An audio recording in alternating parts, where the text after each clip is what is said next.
6 years ago, watching a television show with a live performance, a girl gets excited because the band was really cool. From outside, people shout at her to turn down the volume. Her life as a high school student was very good. She could listen to any music she liked and watch as many cartoons and movies as she wanted, totally at ease. During class, Ju-hyung was reading a magazine when someone caught her attention by suddenly kicking her desk, making her take off her headphones. Two girls were sighing, saying they had called her multiple times, but she hadn't responded even though she was a loser, and they hand her money, telling her to get some pastries. Ju-hyung agrees, though nervous, and heads to the store. She buys 2 pastries, brushing aside some inconveniences at school, as she was generally someone who got along well. On her way back, she ends up tripping and drops both pastries on the floor, shattering them, while she is shocked to realize everything was destroyed faster than she imagined. A person appears, apologizing because it seemed she had tripped over their long, beautiful legs. It looked like they had been sitting there feeling lonely for a minute. The protagonist responds that it's okay, even though this person's legs were indeed very long, and she realizes this must be the famous person who usually sat in the cafeteria. It was then that she heard a song and asked if it was Marilyn Manson. Before Ju-hyung could say this MP3 player was hers, he just turns it off and hands it to her with a smile. This made her blush happily, thanking him because he actually respected her taste in music. The guy from the cafeteria she sometimes ran into knew all about rock and metal bands. The two talk about music together for a while, and Ju-hyung always felt very excited, imagining they got along well together, feeling quite happy. He always greeted her when he saw her. Maybe he liked her, which made her very happy because she clearly liked him too. It was quite a complicated feeling. Still, Ju-hyung could bet he would like this. She had 2 tickets to give him so they could go out, and the next day, she was very happy and ready to do it. That was when she overheard voices talking about how she and the cafeteria guy were dating, laughing because they made the girl blush with those comments. Then, Ju-hyung froze, hearing the same girls who bullied her discussing among themselves that they had taken pictures with the cafeteria guy, and the 2 of them looked really cute together. This girl was Semi Lee, the prettiest girl in school, and everyone praised her because she was indeed a goddess. It must be nice to be as beautiful as Lee, always admired. But Ju-hyung didn't want to believe she was getting involved with the guy she liked, and she trembles in her seat before standing up to leave the classroom. She ran out after throwing away the tickets, crying because they had the same tastes and many things in common. Maybe that was why she had this crazy idea in her mind. Deep down, things could never have worked out with the guy she liked. Lee was always the prettiest girl, and she knew her face was always the big problem in her life. Looking at her reflection while crying, she realizes why no one would ever like an ugly girl like her. Then Ju-hyung goes to her mother, asking her to pay for surgery. She wanted plastic surgery as soon as possible, but neither her mother nor her sister understood anything. It seemed that Ju-hyung had just hit puberty. Her mother replies that a high school student asking for plastic surgery was absurd, if only she were as good as her older sister, at least. Beside her, her other sibling honestly says that she wasn't that attractive and would still be ugly even with plastic surgery, and Ju-hyung complains that everything was too unfair on her side. Asking her mother how she made her sister and Ju-hyung look so pretty while she was ugly, it felt like she was the adopted one in the family, and that made her hate everyone in the house.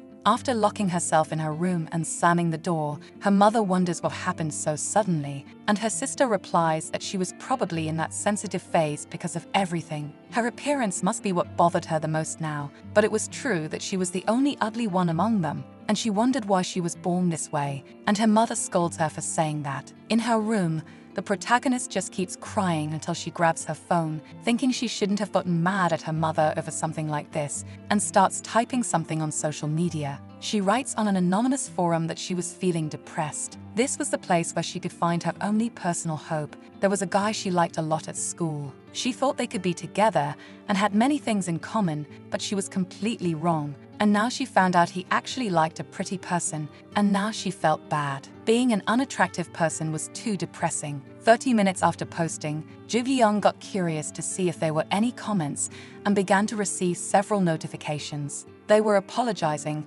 saying that a person's appearance was actually very important, suggesting she could learn to use makeup. People seemed quite different that way. The before and after were like opposites. She was quite unattractive, but with makeup, she felt much more confident and even provided a link for the protagonist to see the cosmetics. Surprised, Ju-kyung wondered if this could be her big salvation, wanting to know what good could come from clicking the link, and she pressed it out of curiosity to find out. She opened a site that narrated the miracle of using makeup, showing the difference between before and after, shocking Ju-kyung because it seemed like exactly what she needed at that moment. A bit later, she left the house, promising she would return afterward, ignoring her mother's questions about why she was leaving so late, and simply went to the store. When she entered, Ju-kyung started with BB cream, lip tint, and eyeliner. She bought a bit of makeup, first applied the BB cream, then the eyeliner, and finally the lip tint with beautiful colors. Though she was finished, she took a photo with her phone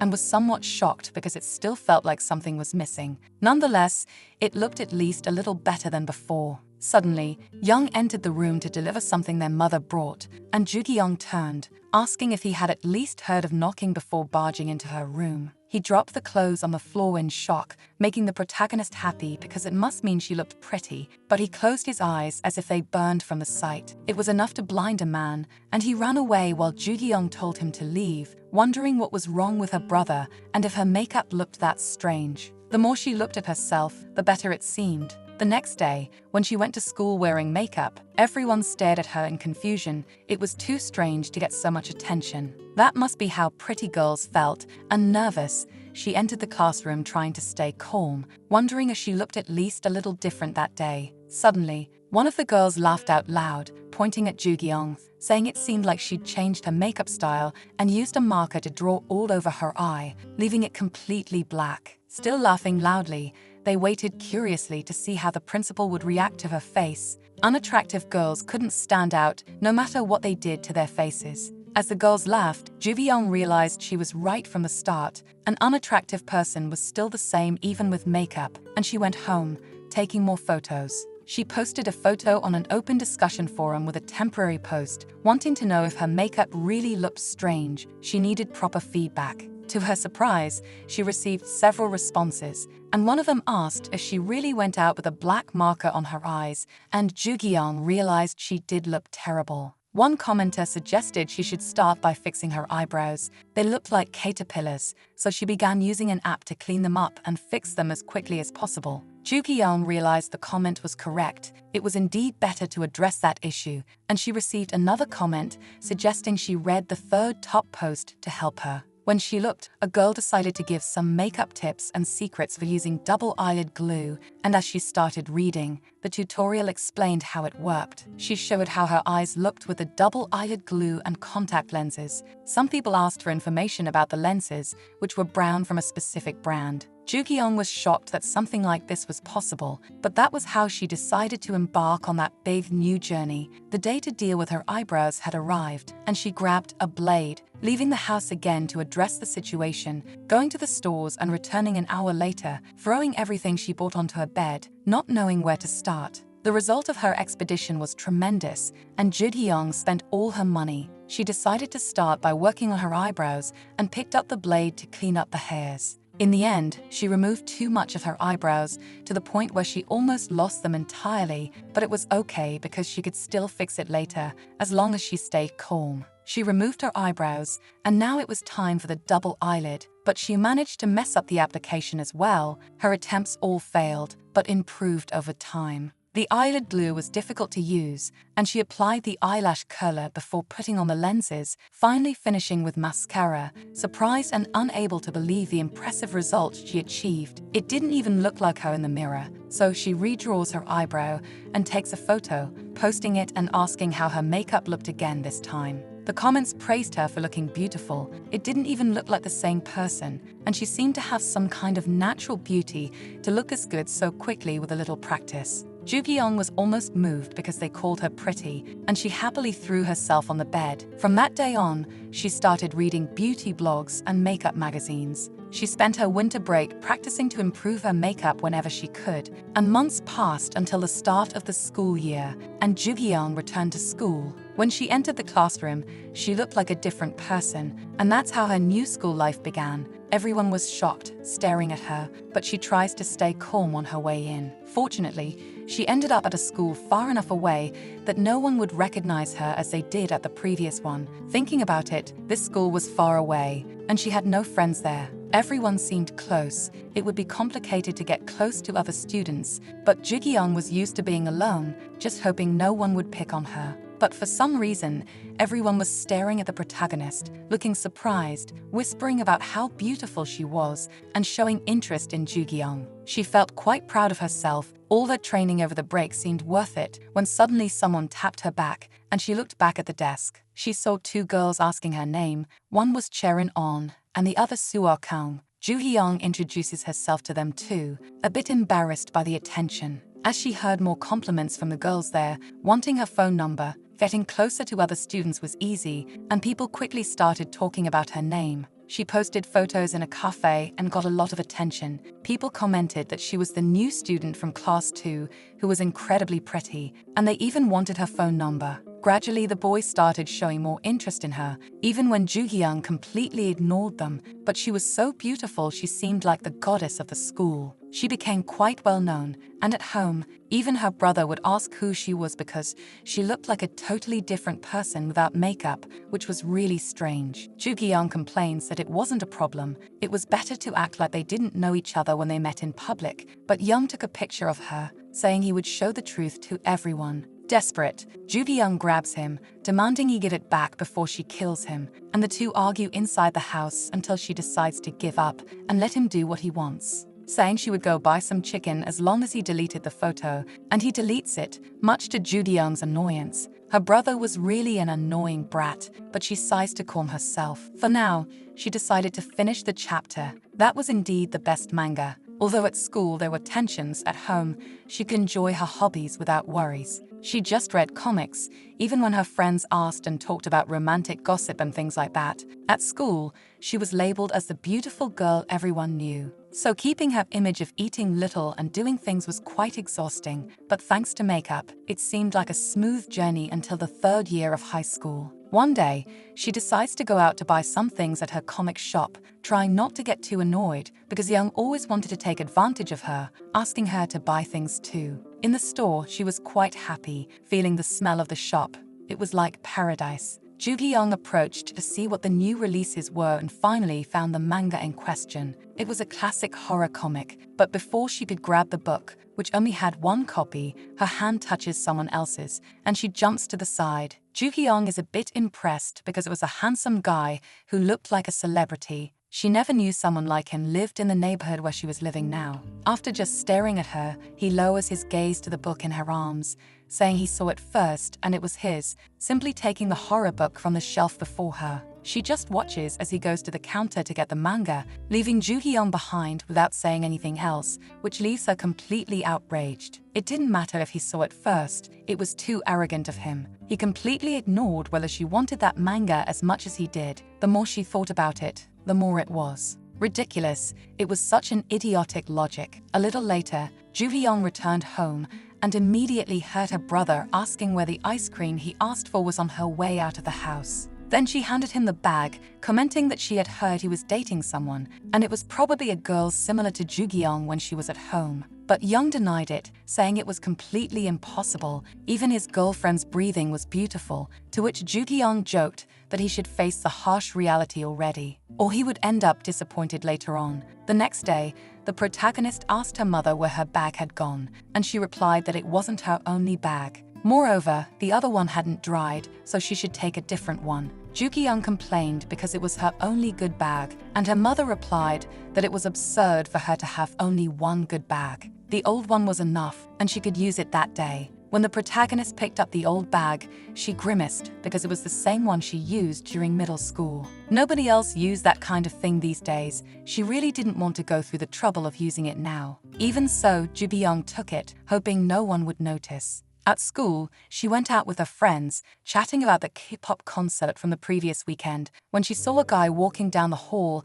and recognized that face quickly. It was the guy she saw the day before in the store who wanted the manga first. Ju-kyung turned her face to hide from him, but he walked past her without even noticing her presence. She wondered what he was doing at that school until Kang and On commented that he was the new transfer student, the handsome guy making everyone go crazy. His name must have been Suo Lee or something similar. They'd heard he was a real jerk, even a sociopath, and Ji-kyung thought it might be true. She hadn't expected to see him again, especially still within her school, and she worried about the possibility of Lee recognizing her. Her friends continued gossiping, noting that he still looked quite good. He was also quite smart. They heard he was at the top of the class at his old school. Ju-kyung felt a bit sorry for Lee, despite him being a new student. People were focused on him, but it was doubtful that he was actually a sociopath. Along the way, a man named Han asked if they were heading back. They happily responded, complimenting him on how handsome he looked as always,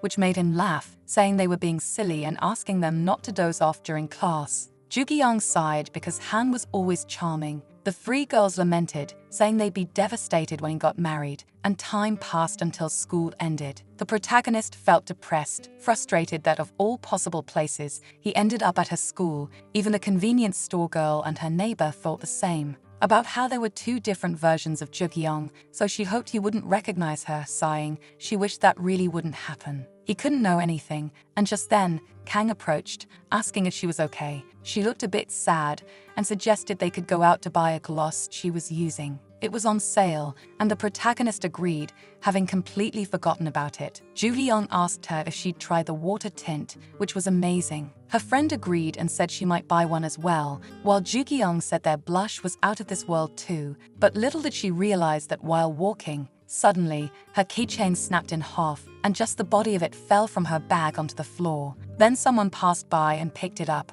and that day, Ju-kyung later discovered she shouldn't have used that bag at school that day. Meanwhile, after shopping, the two went out to eat, chatting about the lip tint, which was really cheap. Ju-kyung agreed, saying she'd buy all of them if she had the money, and suggested that Kang try a different shade she just bought. When she tried it, the protagonist was thrilled because she looked absolutely beautiful, and then Kang asked her to take a photo of her. Ju-kyung did so until she suddenly heard a song playing and recognized it as Linkin Park. It seemed the store owner had good taste in music when Kang asked what was wrong with that song, saying the owner must have terrible taste. This caught the protagonist off guard, who nervously agreed, even though she internally disagreed. Then Kang asked if she was taking Japanese as a second language. Ju-kyung agreed, saying she could also use the credits for social studies, so Kang continued, mentioning Tahoon because there was a guy in his class in high school who was really good at Japanese, and they wanted to start a study group, asking if the protagonist would like to study with them since they met every weekend. The protagonist feels nervous and replies that she could barely understand hiragana yet, so maybe it wasn't a good idea, but Kang keeps begging her to do it, as it would help her with her grades too, whispering that the guy in Tahoon's class was good at Japanese and also very handsome, suddenly making the protagonist tempted to go to the classes anyway. She ends up agreeing to the Japanese classes, making her friend happy, as they could meet downtown at Bugstar the next day at 2 p.m. for it. The two say goodbye, and Ji-kyung returns home, lying down to rest and feeling happy, thinking about a handsome guy she might meet the next day, feeling quite excited. Finally, the day had come when she could talk to a guy, making her very anxious and happy, wondering how handsome he might be, imagining all kinds of possibilities. A study group opened up various possibilities. They could sit close to each other and start getting closer, maybe even go on dates, and she could finally say goodbye to single life. The idea became even more fanciful, going out with a friendly, handsome guy who would help with her studies. That's when her sister entered, startling the protagonist and asking what she was doing. She asks if she could borrow a face mask, and Ji-kyung lends it to her, telling her to buy one herself once in a while, and time passes until the next day. The protagonist woke up close to noon, as the big moment had finally arrived. She was trying to go with her most natural look possible, using brown contact lenses. She applied eyelid glue, sunscreen, and a light dab of CC cushion, a bit of brown eyeshadow for some depth, then used the eyelash curler and brown eyeliner for a sweeter, more innocent look, a touch of peach blush, and finally coral lip tint. She was perfect and ready to go, taking the opportunity to snap a selfie. Then she was shocked to realize it was almost 2 p.m. and had to hurry, messaging Kang that she was running late and asking if everyone was already there. Kang replies that everyone was there, but it was okay as long as she hurried. So a little later, Ju Hyung finally arrives at the study group where Kang waves at her. The protagonist approaches with a sigh of relief because she was very nervous. She sees the back of the guy who was supposed to be the handsome one and already feels her heart beating faster. She greets them with a shy smile but then freezes when she realizes that the guy there is Lee, not understanding how she could keep running into the bookstore guy so often in such a short time. She stammers an apology for being late, and Kang says it's fine without noticing her nervousness, wondering if Lee could recognize her with makeup on. He just stares at her, which makes Ju Hyung tense because she was receiving too much attention, and she tries to calm herself because it couldn't be possible, no matter how she looked away. It was too obvious that Lee was staring at her intensely, making her think she was in big trouble now. Time passed in the study group, and Ju Hyung was still nervous. Finally, Kang announces they're done for the day, and the protagonist manages to return home safely, though worried that he might have recognized her and stayed silent. But given the way he looked at her,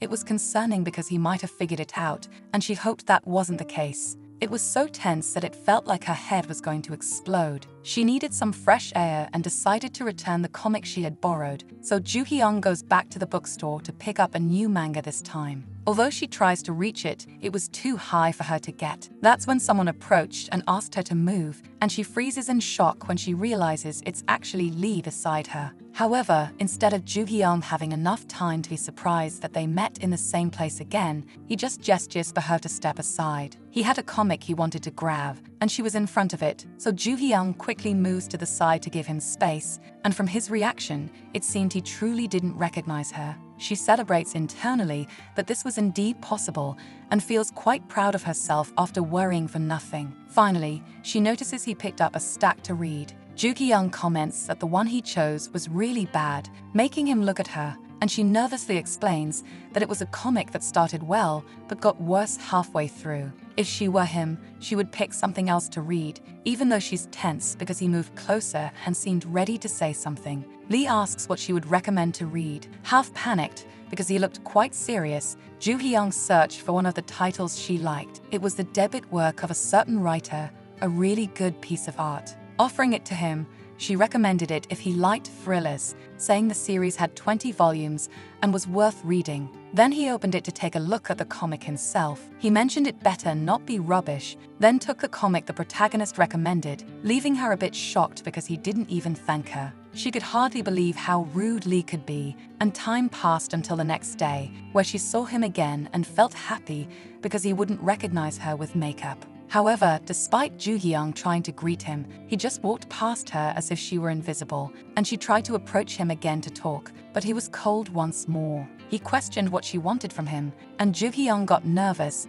because it seemed he didn't recognize her, mentioning that they'd studied together in Japanese class a few days before. He turned away, looking like he didn't remember, which surprised her again. Then she mentioned she didn't get his number last time, asking if he could give it to her now. However, Lee just stared at her intensely before finally taking his phone and adding her number, telling her never to contact him unless it was truly urgent. Ju Hyung realized that his personality was even worse than people had said. Time passed, and she went to the bookstore again, looking for something really gory this time. She should have gone with her sister so she'd at least be allowed into the adult section. That was when Lee appeared to talk to her, leaving her confused by the encounter. After all, they always saw each other there, almost as if he worked at the store, and he shyly said he'd read the comic Ju Hyung recommended, and that it was actually pretty good. He even read the whole story in just one day, and she agreed it was indeed genius, because she knew he would enjoy that comic. She offered to recommend others if he wanted because she knew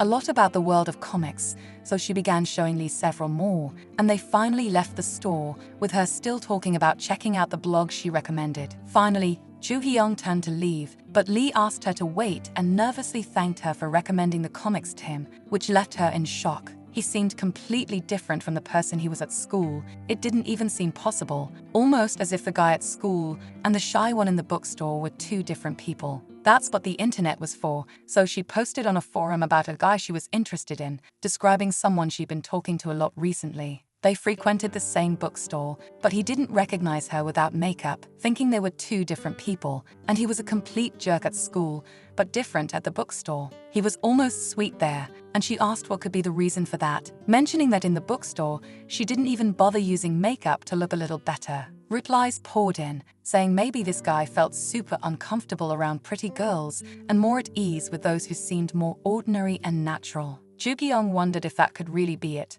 Others suggested that something more might be going on. Maybe he liked her better without makeup than with it, which should be practically impossible, and Ju-kyung blushed because it didn't seem possible at all, and everyone kept laughing at her posts because she was entertaining. Embarrassed, she lay on her bed, feeling like she was going crazy with this whole story. Then she barged into her brother's room without bothering to knock. She asked what he thought of a girl like her, and Young replied that it should be obvious, which she denied because she wanted his honest opinion about her now. So, he started talking about Ju-kyung's ridiculous face or her terrible fashion sense, but she ignored his words, looking at herself in the mirror and smiling, considering that maybe there was at least one guy who might find her attractive like this, but he denied it, saying it couldn't happen even in a million years, telling her to get out of his room. She went to wash her face, thinking that as annoying as her brother was, he was right. Thinking it over, no one would like someone with a plain, unattractive face like hers. It reminded her of the things she had been through because of her appearance, and she recalled when she took a bus listening to music and two guys passed by chatting down the aisle. Ju-kyung was frustrated because her music player's battery died, and she overheard the boys talking about her, calling her ugly, laughing because she could hear them even though it was just the truth. Or when she went out shopping with her sister, and the guys would invite her sister to hang out with them, completely abandoning and ignoring Ju-kyung as if she were invisible. She had seen all kinds of things and situations. She was used to it. Facing reality was necessary. Lee wouldn't normally look at a girl as unattractive as her. However, when Ju-kyung went to the bookstore again, she was surprised because the owner handed her a gift bag that Lee had left for her, mentioning a message. It was about how she came by every day, and she was somewhat shocked because he saw her as the girl with glasses and a hoodie. Still, Ju-kyung opens the bag and finds a book inside. It was a limited edition copy signed by the author himself, and he left a message saying he appreciated her reading and wanted to give her a gift as a thank you. Ju-kyung feels touched and wonders how he managed to buy something so rare. She could hardly believe that, deep down, Lee was truly a kind-hearted person. The next day, the protagonist sees him and notices that, in the bookstore, he was indeed pleasant, but when she wore makeup, he was a very cold and distant guy, almost rude. It was very easy to talk to him at the bookstore, but now it was impossible to converse, and she wondered why. A bit later, they finished their Japanese study sessions as usual. Afterward, Kang mentioned to the protagonist how strange it was that Lee only talked about school stuff in study sessions, never discussing anything interesting or off-topic. She had never seen him smile even once, and Ju-kyung agrees, though she remembers him smiling many times with his comics. Kang said there were rumors about him. He had been much friendlier in middle school, but something must have happened that completely changed his personality. Either way, she couldn't wait for the chance when they could become friends with him, but Ju-kyung could only think about what kind of past Lee might have had before high school to become so cold. At home, while cleaning her face, she suddenly received a notification and realized it was her alarm, reminding her it was the day of the annual sale and she needed to hurry to the bookstore. She decides to go out just as she had finished removing her makeup, ready to buy everything she needed, and she would definitely need that big bag to carry everything. The protagonist rushes out after letting her mom know, surprised to arrive at the store, which was packed with people. They weren't joking about the half-price sale. Even though it was crowded, she would never give up, so she kept pushing through, trying to grab what she wanted, squeezing between the other people in the store to make her purchases. A bit later, Ju-kyung comes out exhausted, but at least got everything she needed and completed her mission, and now she could go home until someone calls her name. Ju-kyung turns to see that it's Lee, who comments that he knew it was her, which leaves her shocked and wondering why he would appear just now. She stammers that he must have mistaken her for someone else, as her name wasn't Ju-kyung, and she didn't even know what she was saying, feeling nervous at that point. Lee insists he knows it's her, which only makes her panic even more, trying to think of a way to resolve the situation. The first option was to run, The second was to pretend she forgot him, and the third was just to tell the truth, but all of them seemed bad. Ju Young just wanted to leave as quickly as possible and hide. When he approaches, Ju Young shrinks back, saying she's not interested and to keep away from her, which leaves Lee a bit shocked by what she's suddenly saying. And people around them start murmuring about the scene, and the protagonist takes advantage of the distraction to quickly flee, leaving him behind, and Lee is left confused by her escape. People around him keep looking at him, even as he tries to explain that nothing happened, and Ju Young just keeps running, begging him to forget this ever happened. That night, at home, she arrives exhausted, unable to believe that just when she'd found her place at school, someone discovered the truth, and she worries about what might happen if everyone finds out. They would certainly laugh at her and bully her, just like in her previous school. Once they found out, everything would end up on social media. And when everyone knew, her friends would abandon her, her life would become depressing, she wouldn't get into college, she wouldn't find a boyfriend, and then she'd be excluded from everything. That left her desperate. None of this could happen. They could never find out the truth, so Ju Young thought that if she denied everything, Lee would forget, and nothing would happen. She tried to stay positive because everything might be okay, so she went to school the next day with dark circles from insomnia, thinking there wouldn't be anyone in the classroom so early. However, the first person she encountered was Lee himself, leaving her shocked because it was 6:30 in the morning, and even in the classroom, she couldn't have peace so early. She turned to leave, but Lee approached her to talk, which made Ju Young freeze, but she smiled back in greeting, trying to pretend nothing happened. He asked if it was a joke to her, and Ju Young didn't understand, which irritated him because he'd seen her the day before, and she played dumb as if he were crazy and seeing things. Before she could escape again, he grabbed her backpack strap, making her shrink back and cover her face, internally begging for help, until he pointed to her keychain's doll. Ju Young realized he found the piece that had fallen from her keychain, understanding it must have dropped at some point, and he must have picked it up. Ju Young was shocked and wondered where she had dropped it. The body of the keychain doll was missing, and now she had no excuse to explain herself this time. So, she dropped to her knees, begging him not to tell anyone, as her friends had never seen her without makeup. She'd do anything he asked as long as he told no one. He stayed silent, and Ju Young grew tense, thinking that maybe, deep down, he could be a better person than he seemed, like he was in the bookstore, hoping he'd show his angelic, sweet side now. Maybe he'd promised that her secret would be safe with him, but Lee asked if she would do anything he said, and she agreed, though she was very surprised. This wasn't the reaction she expected. Then he announced that from now on, she would do everything he told her, and Ju Young remembered, after forgetting, that he was a jerk. Then, Lee told her she should feel honored to serve as his underling, and he nodded, as if he alone could decide, but she could leave it open if she wanted to. Ju Young asked him to wait and not leave like that, because she could do what he said if he insisted so much, as long as her secret wouldn't spread to anyone. Then, her words made him smile, satisfied with her response. After that, she could only run away, regretting that she had to meet this guy. That made her furious, because it was all due to not using a different bag from the start. As long as she fulfilled all of Lee's demands from now on, then everything could stay as it was before. Even in shock, she tried to convince herself that it would be okay and kept a positive outlook to reassure herself. The next day, Ju Young tried to stay confident. What she needed at a time like this was a face that showed more confidence than ever. Skin was the key to good makeup. That day, she needed a good amount of foundation. She applied the foundation and then covered her facial imperfections. Finally, she completed her makeup work and ended up crossing paths with Lee again, nervously smiling at him, though he questioned why she seemed surprised. Ju Young asked how he was and mentally wondered if it had all started already. Then he smiled, saying he was great, and mentioned he was a bit thirsty and wanted her to bring him juice, specifically apple juice. For a moment, Ju Young was a bit confused as he stared her down, until she finally ran off and returned with the boxed juice. Then he tossed several papers into her hands, saying he needed to take care of something and she should bring these to his room for now, even though Ju Young muttered in irritation. She'd need patience to deal with this sort of thing. She tried to stay calm and patient because she really wanted to punch him, but instead, she just agreed with Lee's words. After placing the papers on his desk, she realized this would be her life from now on. He was truly going to take advantage of her, which made her want to give him a good kick in the back. Then she overheard voices talking about how Lee seemed like the most handsome guy in school, not to mention he had the highest grades in the class. If it weren't for his personality, he'd be the perfect guy. The girls gossip, wondering if he had a girlfriend. He probably didn't, but they could try their luck to go out with him, which left Jugyeong a bit shocked to overhear. They would never say such things if they knew him the way she did. As she walked away, suddenly Lee himself appeared, asking what she was doing there. She stammers that it's nothing,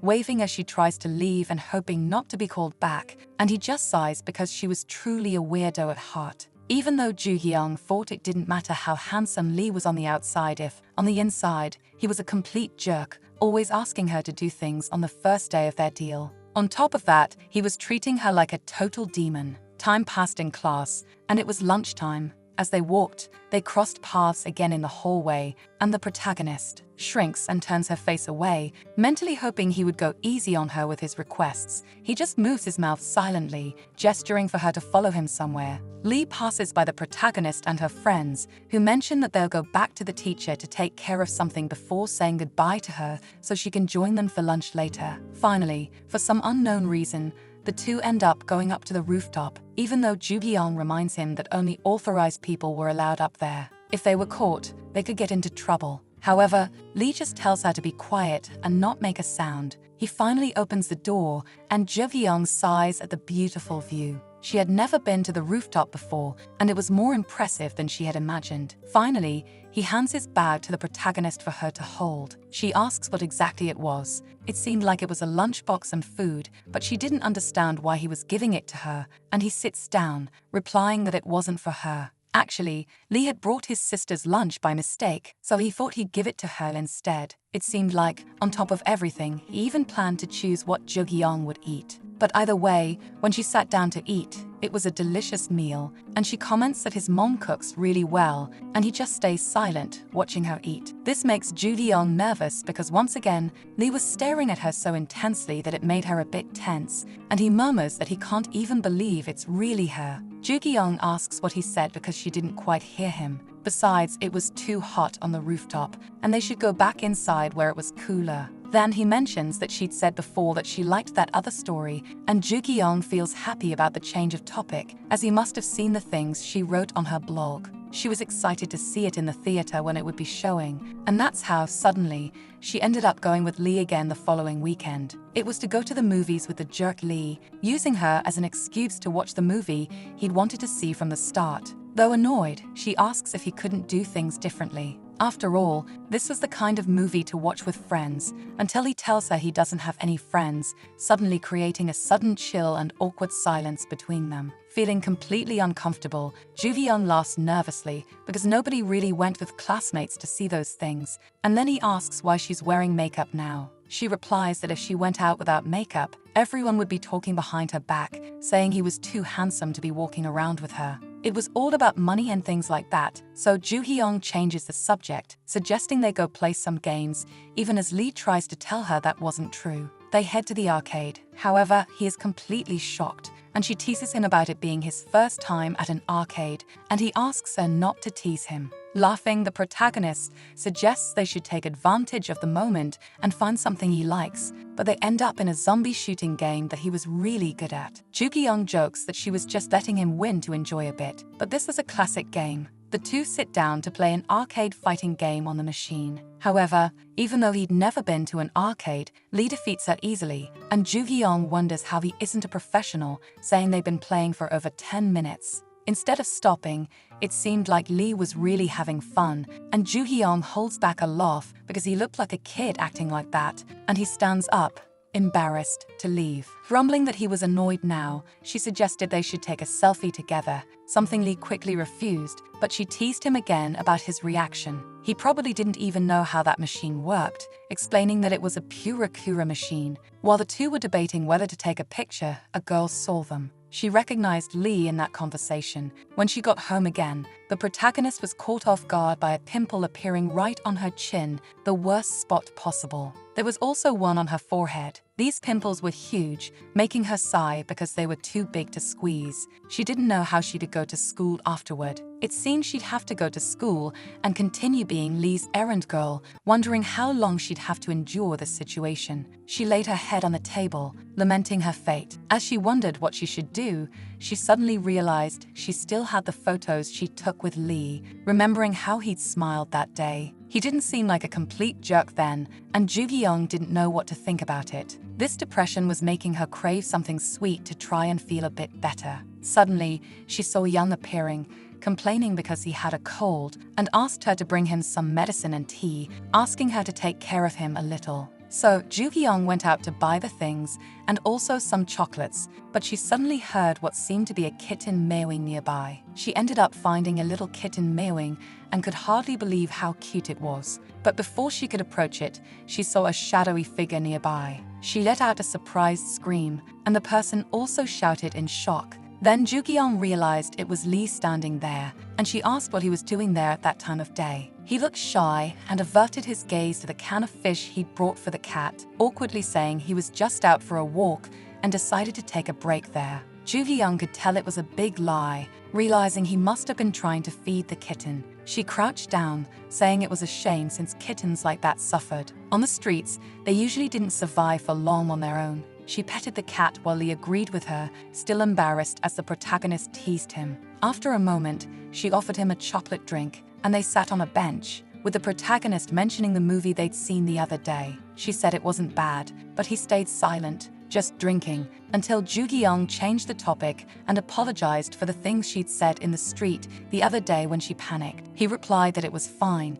so she said she knew it was a lot to ask, but she hoped he wouldn't tell anyone about her real face, which made him sigh. Not understanding why he'd tell anyone, he thought it was probably the same for all girls. Ju-Young replied that it wasn't like that at all, it was totally different for her. Many girls would kill him if they heard him saying things like that. It wasn't that common for makeup to change a person's face so much that they looked like a different person. It should almost be illegal to look so different. Suddenly, Ju-Young received a call from her younger brother, asking if she was coming back with the tea leaves soon. He asked her to hurry because he was almost dying of pain, so she agreed that she'd head back. Lee asked who it was on the call, wondering if it was her brother calling her. The protagonist confirmed, explaining that he had a cold. Lee asked if he looked like her, and Ju-Young replied that he definitely didn't. He'd be furious with such a comparison. Anyway, she had to get home quickly. However, to her surprise, Lee threw a jacket into her arms, telling her to take it, explaining it was cold and he didn't want her to get sick. He then said goodbye and left,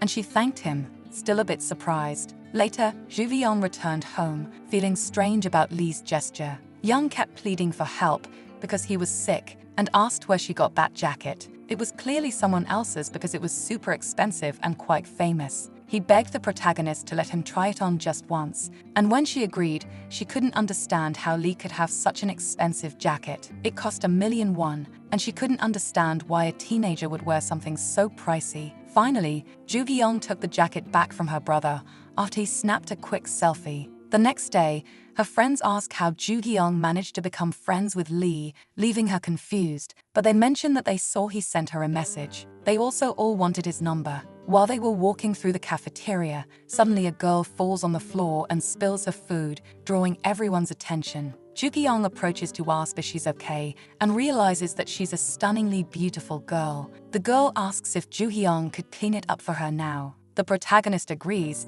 even though Kang questions why, since it was the girl who tripped over Ju-Young and not the other way around. But she responds that it's okay because it dirtied her uniform. Kang whispers that the girl, Sujin Kang, always did things to draw people's attention and had clearly created that dramatic scene on purpose. Ju-Young responds that she didn't think something like that was possible and thanks Kang for helping her clean up. A bit later, Sujin went off to find out more about the protagonist. Hearing rumors that she seduced Lee, even though she wasn't that pretty, she decides to add her on social media. At home, the protagonist ends up hearing from her mom that something arrived. She quickly and happily goes to see that her double eyelid tape order finally arrived. Now she could say goodbye to disasters with eyelid glue on her face. With these ultra-thin tapes, The world could be hers. She just needed to cleanse her skin well, place the tapes on her eyelids, and she'd have a natural double eyelid. To finish, she only had to add a little eyeliner, achieving the perfect look. She decides to take a selfie, only to realize she received a notification. It was a friend request from Soojin Kang, and she's surprised by Soojin's profile picture. She's a stunning girl, and Ju Hyung wonders how she could be so beautiful, though she seems familiar. She could easily recognize her, maybe from TV. Time passes until the next day, and Ju Hyung asks who the girl was who added her on social media the day before. She shows her phone to her friend Kang, who exclaims in shock because it's the girl who bumped into her in the cafeteria, making the protagonist remember. Kang says she was indeed desperate for attention. Her photos showed a lot of her body, and she judged Soojin for seeming a bit crazy for posting things like that. Even in high school, where they shouldn't present themselves in that way, it was clear she had a fit body, but the clothes she was wearing in the photos went beyond. It was obvious she was trying to show off, leaving little to the imagination. Around them, some boys comment that Kang must be jealous of Soojin to say that, but she questions why they're listening to other people's conversations like that, and the boys insist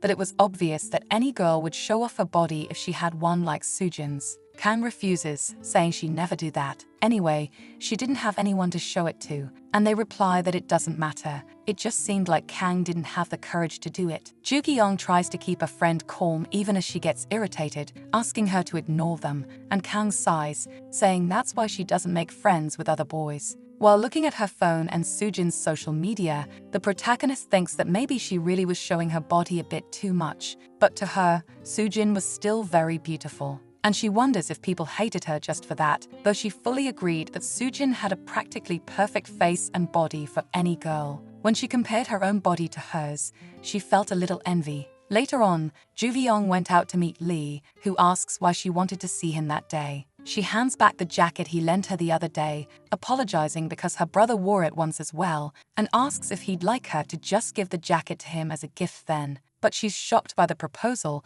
not understanding why he'd offer something so expensive to that brat, and Ju Hyung firmly declines because her brother would go crazy. The protagonist says they could go to the comic store and then stop by the convenience store, while Soojin was just watching from a distance, visibly furious at the scene. That evening, the two walked together in a long 10-minute silence. Ju Hyung couldn't take it anymore. She wanted to break that silence as quickly as possible. So she comments on how delicious that snack his mom made was, and he replies that he doesn't have a mother, causing the protagonist to choke and spit out her drink. Apologizing for being so insensitive, after seeing that she had spilled the drink on herself, Lee offered a tissue for her to clean up, commenting that they were almost there now. He said goodbye to Ju Hyung, assuring her there was no need to worry about what she'd said, and she just nervously waved goodbye as they parted ways. As they separated, the protagonist almost died of embarrassment because she had said such awful things to him before. It seems she always managed to mess things up when she was around Lee. At home, the protagonist removed her makeup and felt heavy in her stomach, probably from eating too much at the convenience store, looking at herself in the mirror. Seeing her reflection, she felt a bit annoyed because she couldn't stand having that little belly fat. It would be much nicer to have Soojin's body. Suddenly, her sister noticed and approached. Laughing, she asked what Ju Hyung was doing, and Ju Hyung blushed in embarrassment, questioning how long she had been there. Her sister replied that it didn't matter. She couldn't sleep. With her mom snoring so loudly, she wasn't sure if it was because her parents slept in separate rooms, but both of them snored, their dad in the living room and mom in the bedroom. Her sister suggested that Ju Hyung could share a room with her again. It wouldn't interfere since she didn't even study or do homework anyway. However, remembering the bad experiences of sleeping next to her sister, Ju Hyung stammered that she was still busy as a student, not having the courage to refuse, but not wanting it either. Her sister grumbled that she didn't care. Then Ju Hyung received a reply notification from Soojin,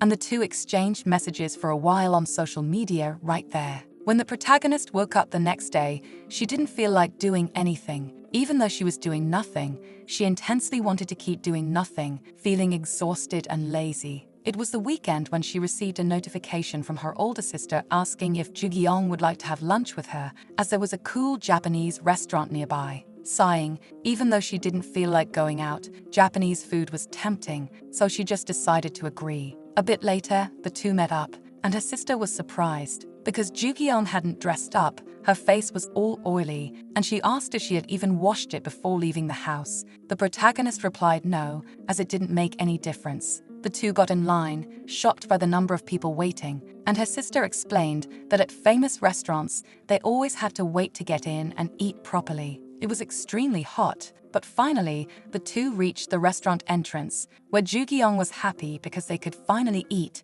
though it looked smaller from the outside than she expected. They ordered katsudon and soba. Suddenly, some women appeared to take photos of the dishes, and the protagonist asked her sister why they were doing that. She replied that they were bloggers. When the food arrived, the protagonist was thrilled because it smelled wonderful, and she began eating, impressed by how tasty it was, hardly believing it was that delicious. While eating, Ju-hyung noticed two women at another table whispering and putting a strand of hair in their dish, which shocked her because the two called for the chef. When the chef arrived, the women complained that there was hair in their food, questioning why they didn't seem to care about the hygiene of that place. Despite this, the chef apologized, offering to prepare another dish, but one woman grumbled, saying she was furious and didn't want an apology, only wanted her money back, even threatening him. Otherwise, he'd go bankrupt if they posted about this scandal on their blog. That's when the protagonist's sister slammed the table, asking if they thought they were all that. They didn't even look like bloggers,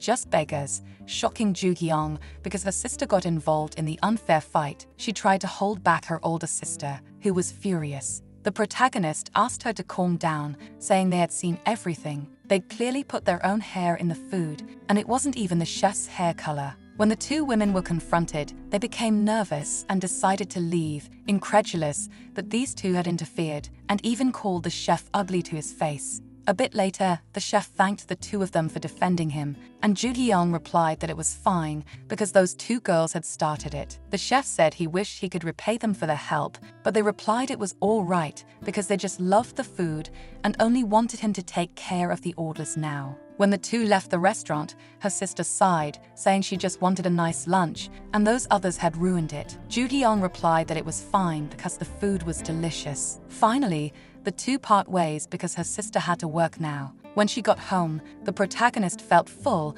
and thought she should go to the restaurant again. Thinking about it, the restaurant owner was really handsome, even with a scar on his face. Suddenly, she receives a message from Sujin, asking if she was around because it was Saturday. Ju-kyung replies that she wasn't doing anything, and Sujin suggests they go out for coffee, making her excited to go on a hangout, even knowing they were quite different. Their level of beauty was completely different. Standing next to a beauty like her would make her look like an ugly witch. Still, the protagonist prepares herself anyway. She does her makeup quickly, and Ju-kyung wonders if it's too obvious that she tried hard, but it doesn't matter because she would definitely look ugly next to someone like Sujin. Then the protagonist leaves home to meet Sujin, who was already receiving various compliments and glances at her and her body. Even Ju-kyung feels she was a truly stunning woman. She stood out among all the other people around, yet Sujin ran up and grabbed the protagonist's arm, smiling, commenting that she was really tall for a woman. She mentions she's about 1.70 meters, and Sujin is impressed. There was only a 1 centimeter difference between them, but they were practically the same height. The two go out together, and Sujin keeps glancing at Ju-kyung, noticing that her makeup was really heavy, her skin texture was terrible, and her body was quite plain. Sujin says she'll order an herbal tea and comments on how good Ju-kyung was at makeup, curious to know what she used under her eyes because it looked so beautiful. She only had time to put on lipstick and felt ugly next to Ju-kyung, but the protagonist responds that Sujin was prettier than her, practically a goddess on earth. The two take selfies, with Ju-kyung unable to believe she was experiencing this moment. It was like a dream, until they finish the outing and return home when night falls. At home, the protagonist feels happy because she was complimented by a pretty girl until she receives notifications from Kang asking if Ji-byung saw the photos posted on social media. Kang explains that only Sujin's photo was edited, and the comments were even more ridiculous, comparing the two and clearly trying to ridicule Ji-byung. Even though the protagonist was honored to have taken photos together, suddenly Sujin messages, asking if she'd be interested in meeting a guy who liked her. The protagonist immediately gets excited, surprised by the blind date proposal, but meeting a guy with a face like hers felt like she was reaching beyond her limits. She just wanted to say no and thanks Soojin for the message, but thought it wasn't enough. Even so, Soojin insists that she's really beautiful and would send her the guy's social media. So Joo Gi-young receives the notification for the guy's profile, realizing it's someone named Woo Young-ji who had some photos posted on his profile. However, in none of them could the protagonist see his face, but he looked incredible in them, making her want to meet him. So she agrees with Soojin's proposal by message. Soojin sighs, noticing that she liked what she saw. Perhaps Joo Gi-young would like a guy at her own level and should know her place now.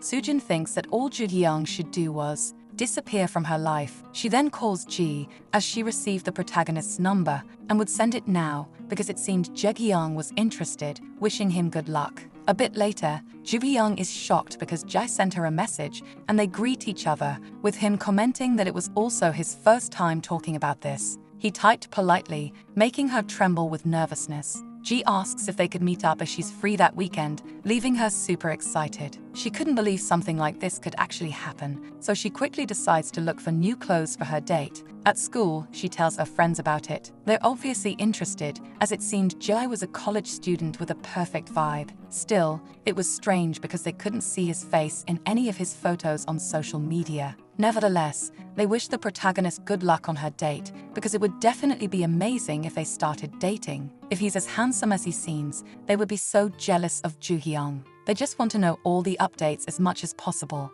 Finally, the weekend arrives along with the alarm for the much-anticipated day of her date with Jae. Joo Gi-young applied a mask the night before just for that night, thinking she might try the date makeup she saw on a blog the other day and like. First, sunscreen. Prevention was crucial to avoid spots. Next was foundation.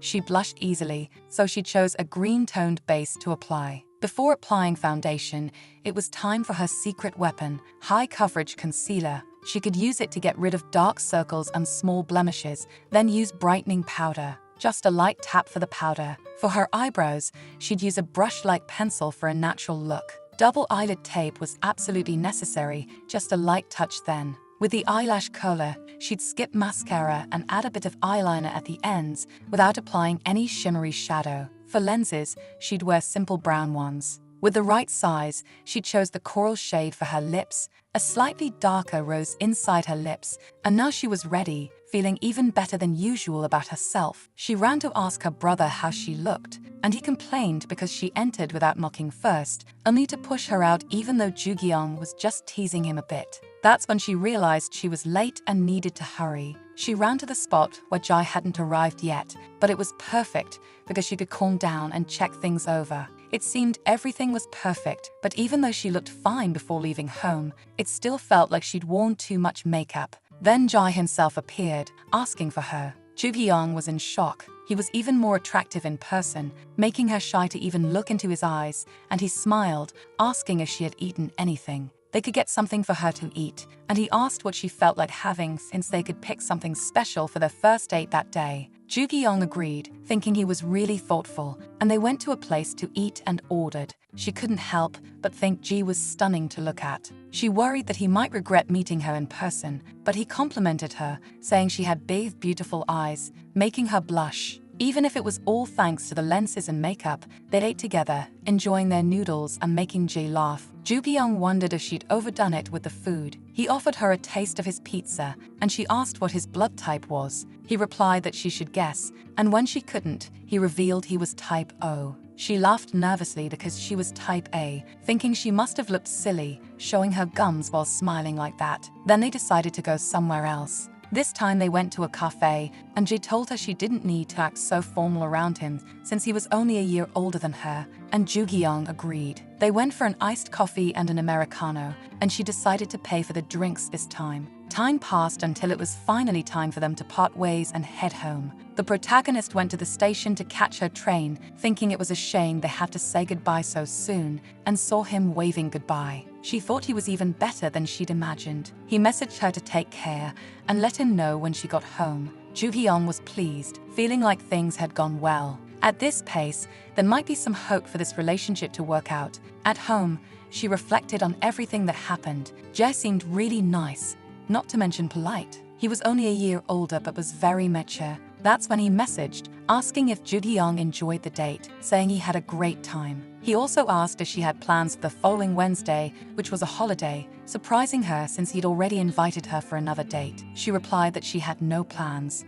Then he suggested they could go see a movie. Ju-kyung was thrilled because it felt like a green light for the relationship to progress even further over time. On Wednesday, the protagonist was trembling with excitement. She put in her limited edition colored contacts, saving them specifically for a special occasion like this. She was about to head out in 20 minutes, so she decided to take some selfies. That's when she received a message from Ji, apologizing because he was feeling unwell and would have to skip the date. The protagonist sighed in disappointment but understood his side. At school, Ju-kyung felt down, and Kang asked what was wrong because she seemed really sad. It was just because the protagonist had sent messages to Ji, but he hadn't replied. Little did she know that this guy was actually dating several other girls besides Ju-kyung. Jae went out with his friends to the club to share everything that had happened, laughing about the girls he dated because they really fell for the stupid lines he used on each of them. They were all very easy girls to win over, and he shows Ju-kyung's picture to his friends, asking what they thought of her. His friends noticed she was a high school girl. He laughs, thinking he could keep seeing Ju-kyung. She was still in high school, but it was fine because he paid for things with his own money and all that. However, he quickly shifts his attention to a short-haired girl who passed by, already getting up eagerly to try his luck with her and enjoy his night. His friends bet money that Ji's phone would be off later, betting he would get rejected right away, and so he spends his time hitting on that girl. Meanwhile, Ju-kyung worries because she hasn't heard from Ji since then. He hasn't read her messages even though he's been online all the time on social media these days. She wonders how he could have so many friends, and they were all amazing girls. A flight attendant, a model, even a nurse, all very attractive women. Before, the protagonist thought they had a good time together, but maybe he lost interest because she wasn't Ji's type, leaving her frustrated and a little hurt afterward. The next day, she receives a message from him apologizing because he's been really busy, and Ju-kyung feels quite happy, thinking she was right to wait. She asks how he's been, and he replies that he's fine, which relieves her because he was responding right away, and she asks when they could see each other again. However, once again he ignores her, and the protagonist convinces herself he must be busy again. The next day, Ju-kyung approaches Soo-jin to talk. Soo-jin asks how things are going with Ji, and the protagonist explains that he hasn't read her messages even though he's always online, and Soo-jin laughs, saying she should know how it is. After all, college students are always quite busy, but there's no need to worry, things should go well. Ju-kyung agrees and thanks her for the advice. Soo-jin tries to console her, thinking to herself how naive Ju-kyung is. Time passes, and Ju-kyung keeps waiting for the opportunity to send him another message. When she finally does, he responds, apologizing because he was with his group of friends and couldn't check his phone, suggesting they could meet on Friday night. The protagonist gets excited because she finally has some good news, and as the night before the big day arrives, she wonders what his type might be and what would attract him. He probably liked classy girls, so Ju-kyung prepares everything for the date. But when she went to class the next day, her friends were shocked by her hair. After all, she changed her hairstyle, and though they try to say it's fine, it looks odd. Time passes, and Ju-kyung gets excited when class ends. Now she could finally see Ji again, but even after almost half an hour, he hasn't responded. She decides to call him, but Jae is busy with another girl in bed. The girl mentions that his phone is ringing, and he replies that it's just his sister, and she shouldn't worry about it. So once again, Ju-kyung is left waiting another day. This leaves her hurt, because it seems she'll never meet a truly good guy. She gives up and stays at school until the next day, when she gets another message from Ji. He apologizes for the third time and suggests going out that day, but Ju-kyung can't believe he's serious, and she goes on the date anyway. Annoyed, she feels like a fool, and although she wants to take her anger out on him, she completely loses the chance when she sees Ji in person that day after everything. Even though he always ignored her, he was still a sweet guy, and Ju-kyung wonders what he really wanted after all. After the day passes and their date ends, Ji asks if she would like to be his girlfriend, whispering that they're now a couple, making Ju-kyung happy because she now has a boyfriend for the first time in her life. During the study group, the protagonist tells Kang all about it and that she's dating, even happily showing them taking pictures together and posting them on social media. She also shows Lee, who remains quiet and serious, saying nothing, and Kang complains because he's really boring but now jealous of the protagonist. She also wanted to date someone, so they continue studying, and time passes until a week later, when Lee is walking through the streets casually without thinking much. He ends up passing by Ji, who was out with another girl that night, and he turns, realizing he recognizes this guy's face, shocked to discover the harsh truth. He approaches Ji, visibly furious as he realizes that Jae has been deceiving Joo-hyung all this time. A little after the tense encounter between Lee and Ji, the young man called Soo-jin to tell her everything that had happened, and she complained because he ruined the whole situation this time. He replied that he obviously didn't do it on purpose. He was tired enough now, they should talk later, and he simply hung up on her, leaving her calling out for him. Frustrated, Soo-jin couldn't believe the jerk hung up on her. She hated how nothing ever went her way. That idiot only had one job and still managed to mess it up. She threw her phone against the wall, cursing, while the protagonist lay on her bed with her own phone. There was no better place than an online forum to vent. She wrote that she hadn't heard from her boyfriend in a week. They'd been dating for 2 weeks, but it had been a week since he stopped reading her messages. He even ignored her on social media. She didn't feel anything unusual the last day they met, so she asked if she did something wrong and what she should do now. Some responses said he must have led her on, that it must be frustrating, and they hoped she wouldn't be traumatized. Others had dated people like that, and he probably went for someone else. The protagonist was surprised by the idea that he might be avoiding her, sighing because she must have indeed been discarded. Reflecting, she realized he was always surrounded by other girls. She was never good enough. She bet he could find others more beautiful and interesting. She cringed at the thought, yet it was still so cruel to be ghosted. He could at least have told her it was over, but abandoning her like that without saying anything was rude. Then Joo-hyung sighed, realizing she'd always been fooling herself. She could never have a real boyfriend. She knew a thing or two about makeup, but she wasn't a supermodel, and her body wasn't exactly amazing or particularly attractive, and she wasn't the most noticeable person. She thought she didn't have anything other girls didn't have better. No one could find her attractive, much less choose her in life. She cried, thinking about this and lamenting how pathetic she was.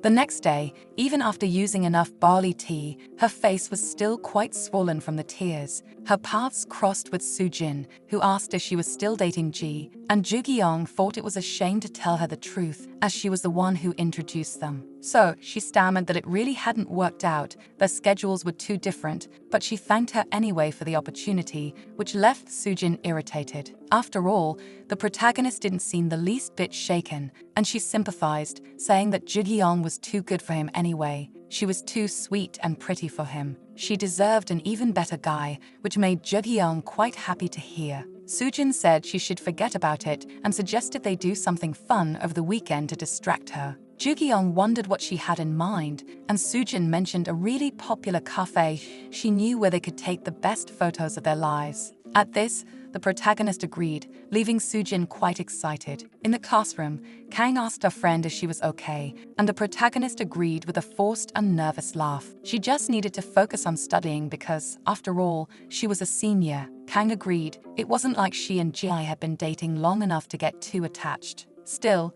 Joo-hyung didn't need to pretend she wasn't affected, and after confirming she was fine, he asked if she knew they would be receiving their exam scores that very day, and they were the practical exams. An wanted to compare the questions, and they would probably be dead by Saturday after that. The protagonist sighed upon hearing. She was in big trouble. Her grades were terrible, and she had to hide it no matter what. When Saturday arrived, the protagonist sighed, lying on her bed. She was feeling a bit down because nothing was going right. Her life was hitting rock bottom. She wasn't feeling well, so she decided to text, saying she wouldn't be going out. Even though she was supposed to meet up with a study group, she didn't feel well, and despite not being proud of it, she had no choice and didn't want to think about anything else at this point. Suddenly, her mother burst into her room, questioning whether Joo-hyung should be studying that day and wanting to know why she was still lying in bed, looking so lazy. But she just turned away, mumbling for her mom to leave her alone, and her mom approached, forcing her to get up and study right now. She couldn't just sit around like that. She at least had to hurry to try to get into college, asking if she wasn't even a bit inspired after her own older sister also got into university. Joo-hyung complains that her mother was too unfair and asks how she could always blame her, never saying anything to Young, even though his grades were worse than hers. Her mother responds that she couldn't dare to compare herself to him when she wasn't even talented at anything, and all she did was spread garbage everywhere with her face. She should throw it all away because it wouldn't bring her any future. Ju-young mutters in agreement, saying she would go to college, and tells her mom to get off her back now that she's said it. Then she slams the door after running away from her mother. Even after leaving the house, she didn't have anywhere to really go, and she wonders what kind of person she would become now. There was nothing she wanted in life, and she wasn't good at anything special. She wonders why she needed to go to college. It would be the same routine, and she'd be just as bad at her studies. Nothing would change this way. She hated her own life, so she decides to go read some comics at the bookstore after this moment of reflection, where suddenly a voice whispers, scaring her. That's when she realizes it was Lee who had spoken to her. Ju-young wonders how he could be there every day, and after he comments that she should be sick. Just as he had said in his message, she stammers that she was sick but felt better now, though she gets nervous because he was giving her that piercing look again. The protagonist avoids eye contact until Lee asks if she was really feeling okay, and she replies that she is. Then the two go outside to talk and sit on the park bench. There, he asks how she did on the practical exam, and Ju-young hesitates to answer because he wanted to know about her grades, but seeing her hesitant and distant reaction makes him sigh, asking if she only joined the study group to go out or something. At least she should have said if she finished the hiragana session and improved a bit in it. Time and time again, he questions if she really wanted to go to college when she hadn't even studied. Ju-young recoils because she couldn't stand hearing the same questions anymore. She stammers that she needed to get into college. Otherwise,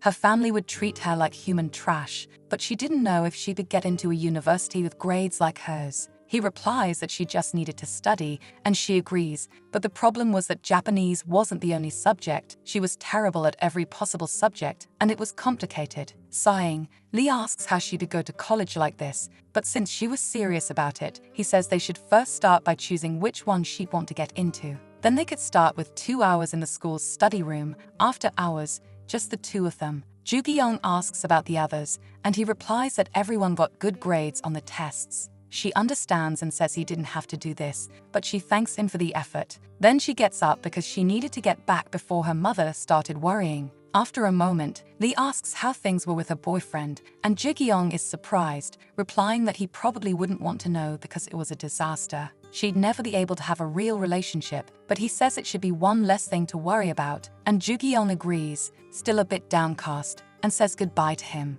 The next day, the protagonist woke up with someone sending a message very early. She realized it was Sujin asking if she hadn't forgotten their meeting that day. Ju-young jumps out of bed upon realizing they had indeed planned it. Meanwhile, Sujin was getting ready to go out and noticed her parents were arguing again. She turns up the volume on her phone to drown out the yelling with music, and a bit later, Ju-young heads out to meet her in the streets and approaches to greet her. She's caught by surprise because she was even more beautiful than before. It seemed like photos could never come close to how she really looked. The protagonist had to acknowledge it. She could never wear clothes like that, showing off the body, and didn't even know what she should focus on. Sujin wonders what Ju-young was thinking about so suddenly, standing still. At least he wasn't almost embarrassing her. Then the protagonist compliments her, and she replies that Ju-young was even more so. She'd seen many girls on social media, but she stood out. The protagonist felt a bit more proud after all the effort put into her makeup. Suddenly, a boy appears, asking for permission because he'd like to get her number, and offers his phone to her. Sujin sighs because, as usual, this happened. It was a cute boy, but he approached in such a cliched way, she would refuse a few times before giving it. However, he was offering his phone to Ju-young, leaving her a bit shocked because there must have been a mistake. Maybe he forgot his glasses at home to be talking to her. She asked why he wanted her phone, but he confirmed that was exactly it. The protagonist stammered an apology, saying she wasn't dating anyone right now, but she was still in high school, and he agreed, saying he understood and apologizing again. Even surprised, Sujin commented to Ju-young that it was really incredible just now, and she looked really beautiful. Still, she thought he wasn't even that handsome. It was such poor taste. They decided to go out for a drink, and Sujin was a bit shocked because it was quite an expensive place. She mentioned she had forgotten her wallet at home and only had her bus fare, and Ju-young responded that it was fine because she could pay for her now. It wasn't a problem. The protagonist was surprised because it was truly an amazing place. They didn't call that neighborhood wealthy for nothing. The two sat in a silence that made her uncomfortable, sighing. She had to say something, but she didn't know what to talk about with Sujin until Sujin herself asked Jugyong to lend her lip tint, and she agreed, opening her bag immediately. Offering her makeup bag, she mentioned it wasn't anything special, but Sujin was welcome to use whatever she wanted. Sujin excused herself to pick what she needed. Surprised because she only used cheap makeup, Juvyong observed that her skin was really perfect. She couldn't even see her pores. It looked flawless. It made her feel envious, and Sujin commented she was surprised by how much makeup Jugyong had, like a master of techniques. She herself was terrible at it and wanted some lessons one day. Jugyong replied that she would look beautiful even without makeup, and Sujin feigned innocence, saying she wished she could do makeup like the protagonist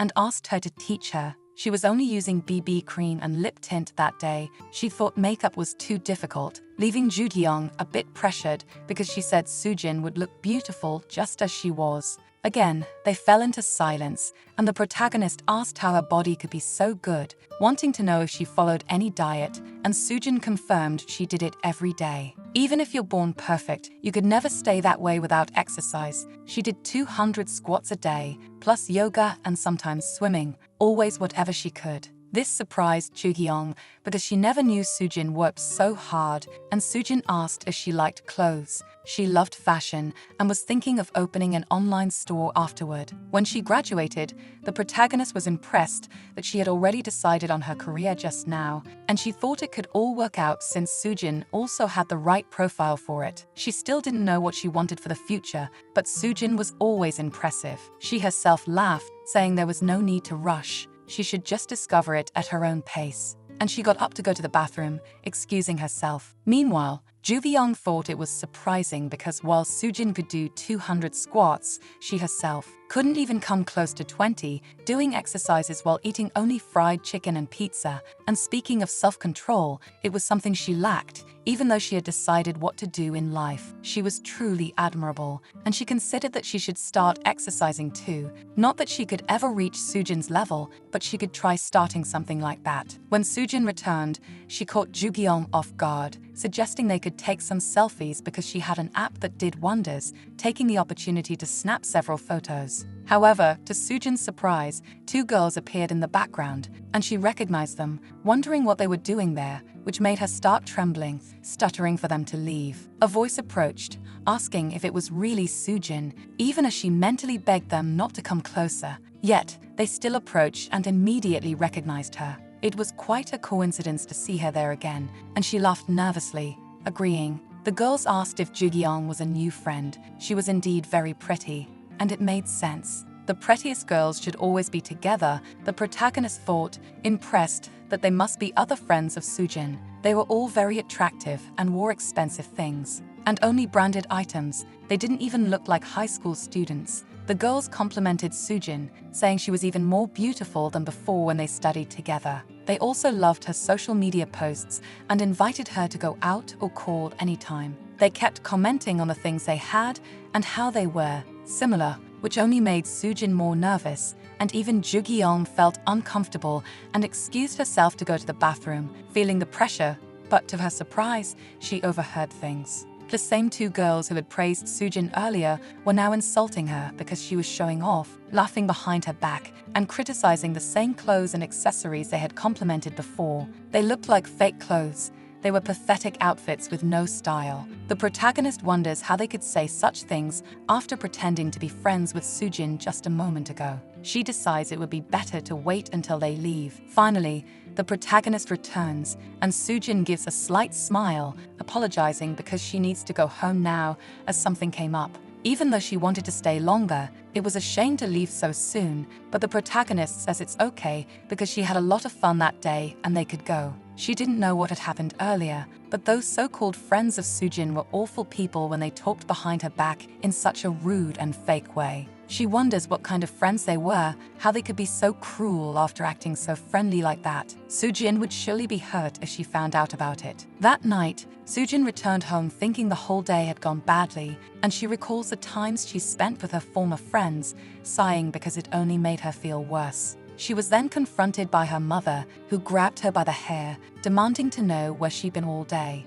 If she had so much free time, she should get a job to pay for her mom's drinking. The smell of alcohol made Sujin feel sick, and she complains that even though the doctor had told her not to drink, she did it anyway, and her mother yells at her not to talk to her that way. She'd leave that house someday to learn her lesson, so Sujin runs and locks herself in her room, trying to ignore the yelling. She calls up and makes a call to someone. She asks if she could meet that person soon. That someone was Lee, whom she met a little later at a cafe to talk with him. Lee asks what she wanted, and Sujin asks him not to be so cold. She just wanted to see him, and she's curious to know what he's drinking because she might order the same thing. When he receives multiple notifications, she comments on it and asks who it was, reaching out to grab his phone, but he takes it first and keeps it away from her. He mentions how she had said earlier she would buy something to eat, and Sujin stammers, agreeing she'll be back soon, though she's still curious about the messages. She was sure he wasn't dating, but she still wanted to know who was sending those messages,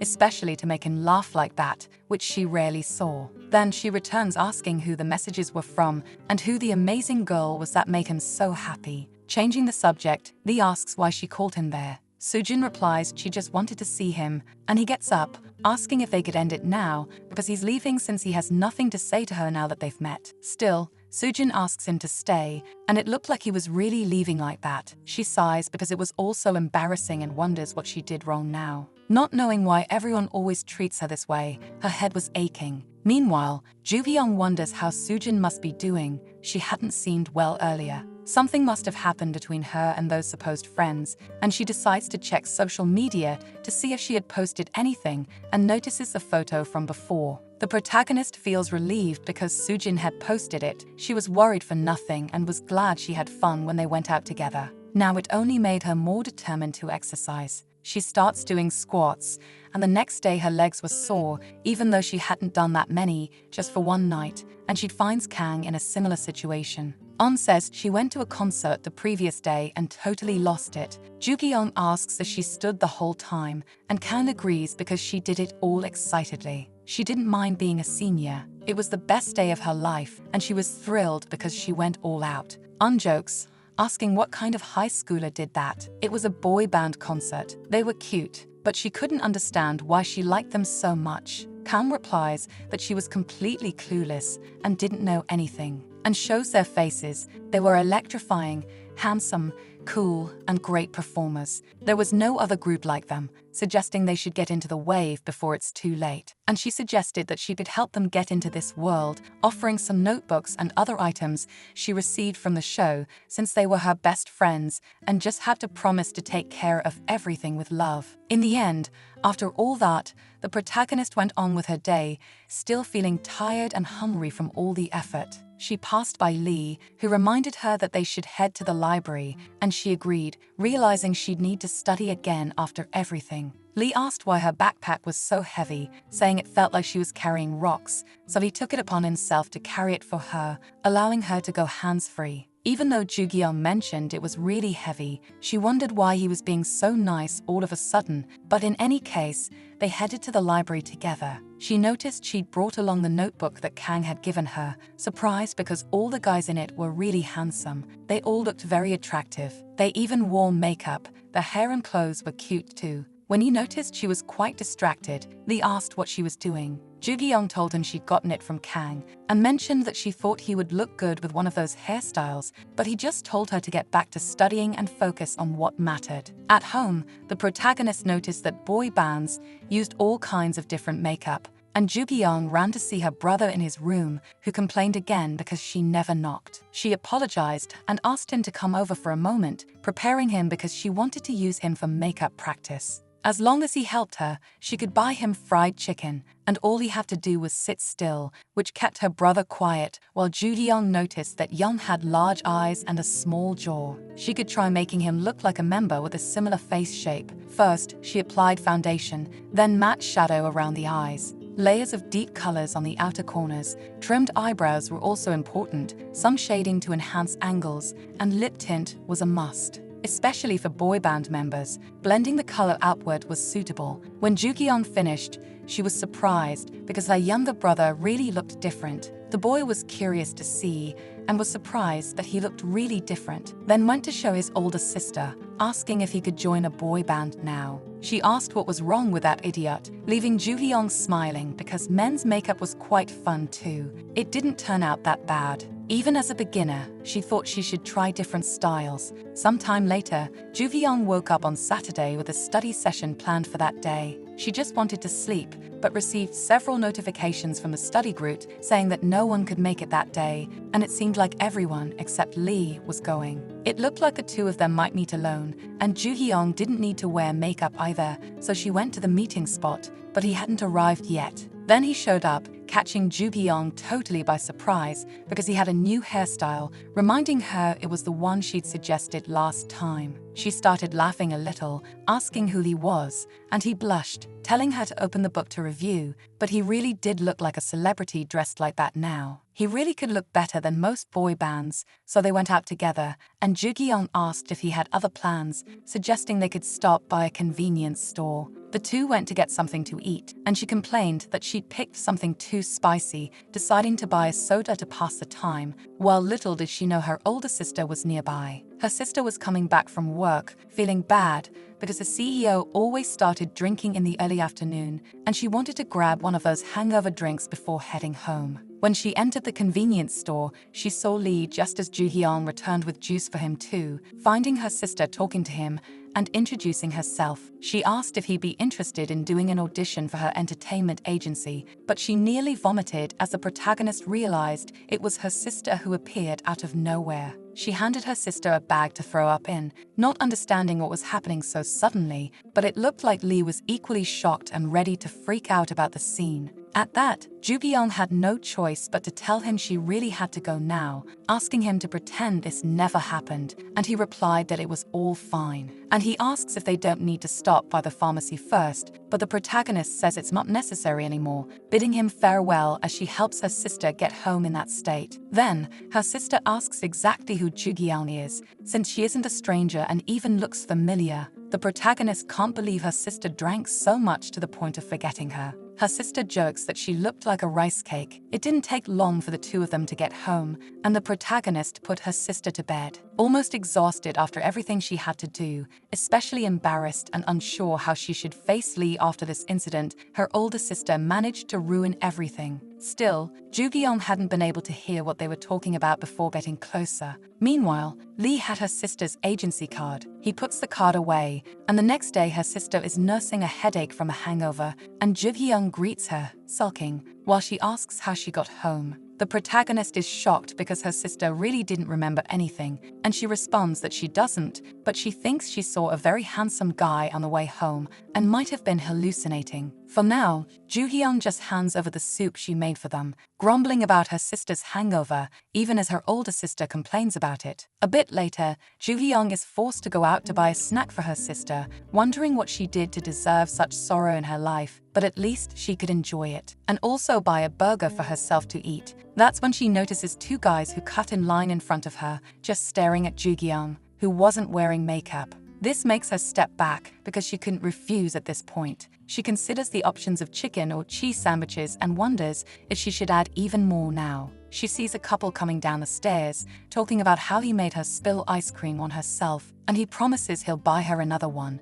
Ju-hyung thinks she could have bought differently. A large soda wasn't a good choice. She couldn't even finish all of it, and on top of that, she manages to slip and send everything flying to the cafeteria floor. Falling to her knees and hurting herself, she hears a yell asking who did that and realizes she ended up spilling everything on the guys who had cut in line before, who are now outraged. They ask if she's crazy after spilling everything on them, and she's shocked to be called ma'am and doesn't even know how to get out of this situation. They threaten her, and Ju-hyung apologizes, offering to pay for their laundry bill, but even that isn't enough until a young man steps in to stop the argument. After all, he bought that shirt for only $5, and it wasn't even worth that much money. In the end, the guys leave, saying it was indeed Ju-hyung's lucky day. Even so, she felt relieved and wonders why the floor was so slippery to this extent. Next to her, someone asks if she's okay because her knees are bleeding. At home, the protagonist laments being all bruised up after that embarrassing experience. She always seemed to manage to trip or bump into something accidentally. She couldn't even understand why she was always so clumsy. That day was painful and even more embarrassing. The previous day had also been true torture. Her life was one big problem. The next day, Ju-Young goes to class with her knees still hurting, feeling bad and craving a soda. She heads to the cafeteria, where many people are chatting. Among the students is the young man from the cafeteria who helped her, and the students are happy because they haven't seen him in a long time, and now he's appeared again. That's when Ju-Young enters the cafeteria and recognizes who he is, but now she realizes she's wearing makeup, and it's not a good idea to draw attention in this way. She just tries to play it off by pointing to the other guy near him, changing the subject and attempting to cover her initial surprise with a completely different topic. And he even attended her school. How had she never seen him before? That's when Lee appears, asking about her, but just passes by Ju-Young to order a juice. The protagonist questions how he could be buying red ginseng juice, saying it seemed like something an old man would buy, then mentions she came to get a soda. And she remembers the chaos of the previous day, immediately not wanting to think about it, and decides to switch to apple juice instead. Lee asks what happened to her injured knees. She says she tripped the day before, and he notices she seems to need new bandages, offering them to her, and Ju-Young thanks him for that, asking him to forget what happened. From when they met on Saturday, he just asked if her sister was okay, and she agreed, saying she had just drunk a little too much that day, as usual. Once again, Ju-Young ended up seeing that guy from the other day, shocked because he had been in the other room just a moment ago, and she walked past him, but the guy spoke to them. Or rather, to Lee, commenting that things had changed a lot for him, which made Ju-Young curious because it seemed like these two guys knew each other and had some history. The two stared at each other, and the guy asked if Lee was trying to act serious in front of a girl now, getting close until Lee grabbed him by the shirt collar, irritated, making him laugh. He was really an aggressive guy, and he asked what Lee's problem was, seeming too angry to think straight. The guy kept provoking him because he seemed really serious now. He taunted him to hit him right there, causing people in the hallway to gossip among themselves, saying a fight was about to start, and everyone gathered to watch, curious. It was between Lee and Seojin, and Seojin kept provoking him to hit him, asking if his girlfriend even knew he was a ridiculous loser or not. Ju-Young wondered what was going on, not understanding what Seojin's problem was or whether she should really stop them or just leave it for them to handle. Unsure what to do, she just watched until Lee let him go. Seojin laughed, saying he knew he couldn't do it because he was a coward, and Ju-Young said that was enough, they should go now. For the time being, she just helped him leave as they ignored Seojin, leaving him behind, right when Seojin appeared, grabbing his arm and asking why he was in such a bad mood. Seojin pulled his arm away, telling her not to touch him, and asked since when that idiot got himself a girlfriend. She asked what he was talking about, as Lee didn't have a real girlfriend. Then Seojin asked who that girl was,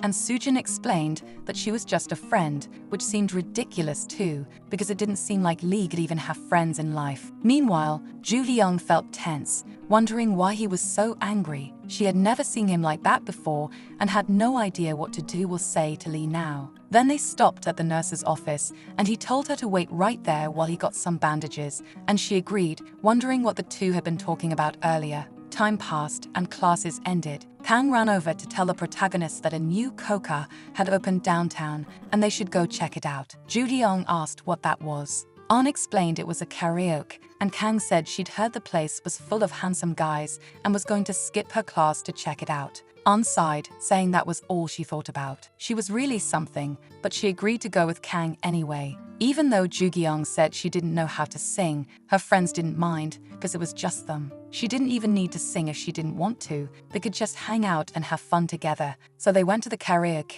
and were shocked because it was full of guys indeed. But they were anything but handsome, and they wondered where all the good-looking guys they had heard about had gone. Still, they decided to just sit down and enjoy singing together in the room. Ju-Young realized it had been a long time since she last went to karaoke. They started by choosing a song, and her friends sang along, with the protagonist blushing. It was so embarrassing to watch, and An said she needed water, and Ju-Young noticed they were out of drinks. Even Kang was exhausted after singing and wanted to take a break. She hadn't even started on her favorite songs yet and decided to reserve some, asking why the protagonist wasn't singing, but thinking they could reserve a song for her. Kang paused for a moment to comment that someone in the next booth sounded a lot like Sam Smith, really someone with a professional voice. The friends told Jugyong to peek and see who it was, and apparently, several other girls had come out to do the same, surprised by the guy. The protagonist was amazed because people had come running to see who was singing.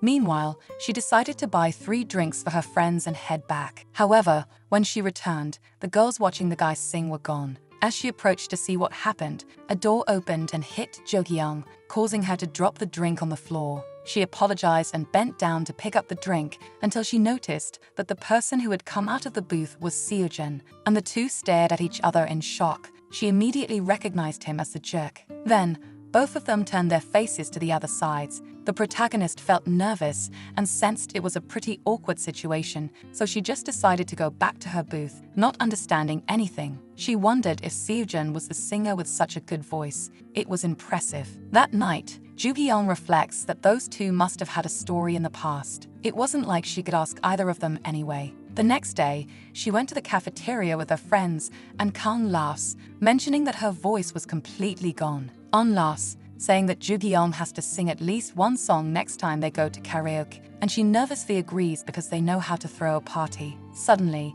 it's Seojin himself who sits with them, leaving Jugyong a bit shocked and wondering what he wanted now. But when he looked at her knees, she wonders if he had figured out her true identity and who she really was behind that makeup. But before she could ask if he needed something, he just stood up to leave, ignoring Jugyong, and her friends asked if he wasn't the guy who almost fought with Lee the other day, the one who never goes to school. Everyone is left not understanding what just happened, just shivering without knowing if she had been recognized or not, without understanding why she always had to run into them. She couldn't stop thinking about it, not understanding why Seojin just looked and got up without saying anything. Deep down, it might not be anything worth worrying about. Meanwhile, Seojin was wondering where he knew Jugyong's name from until he crossed paths with a woman named Hyegyong, who surprised him. He says she had to handle something and should have mentioned that she went to this school since it had been so long since he last saw her. He was actually someone he could call, his boss too,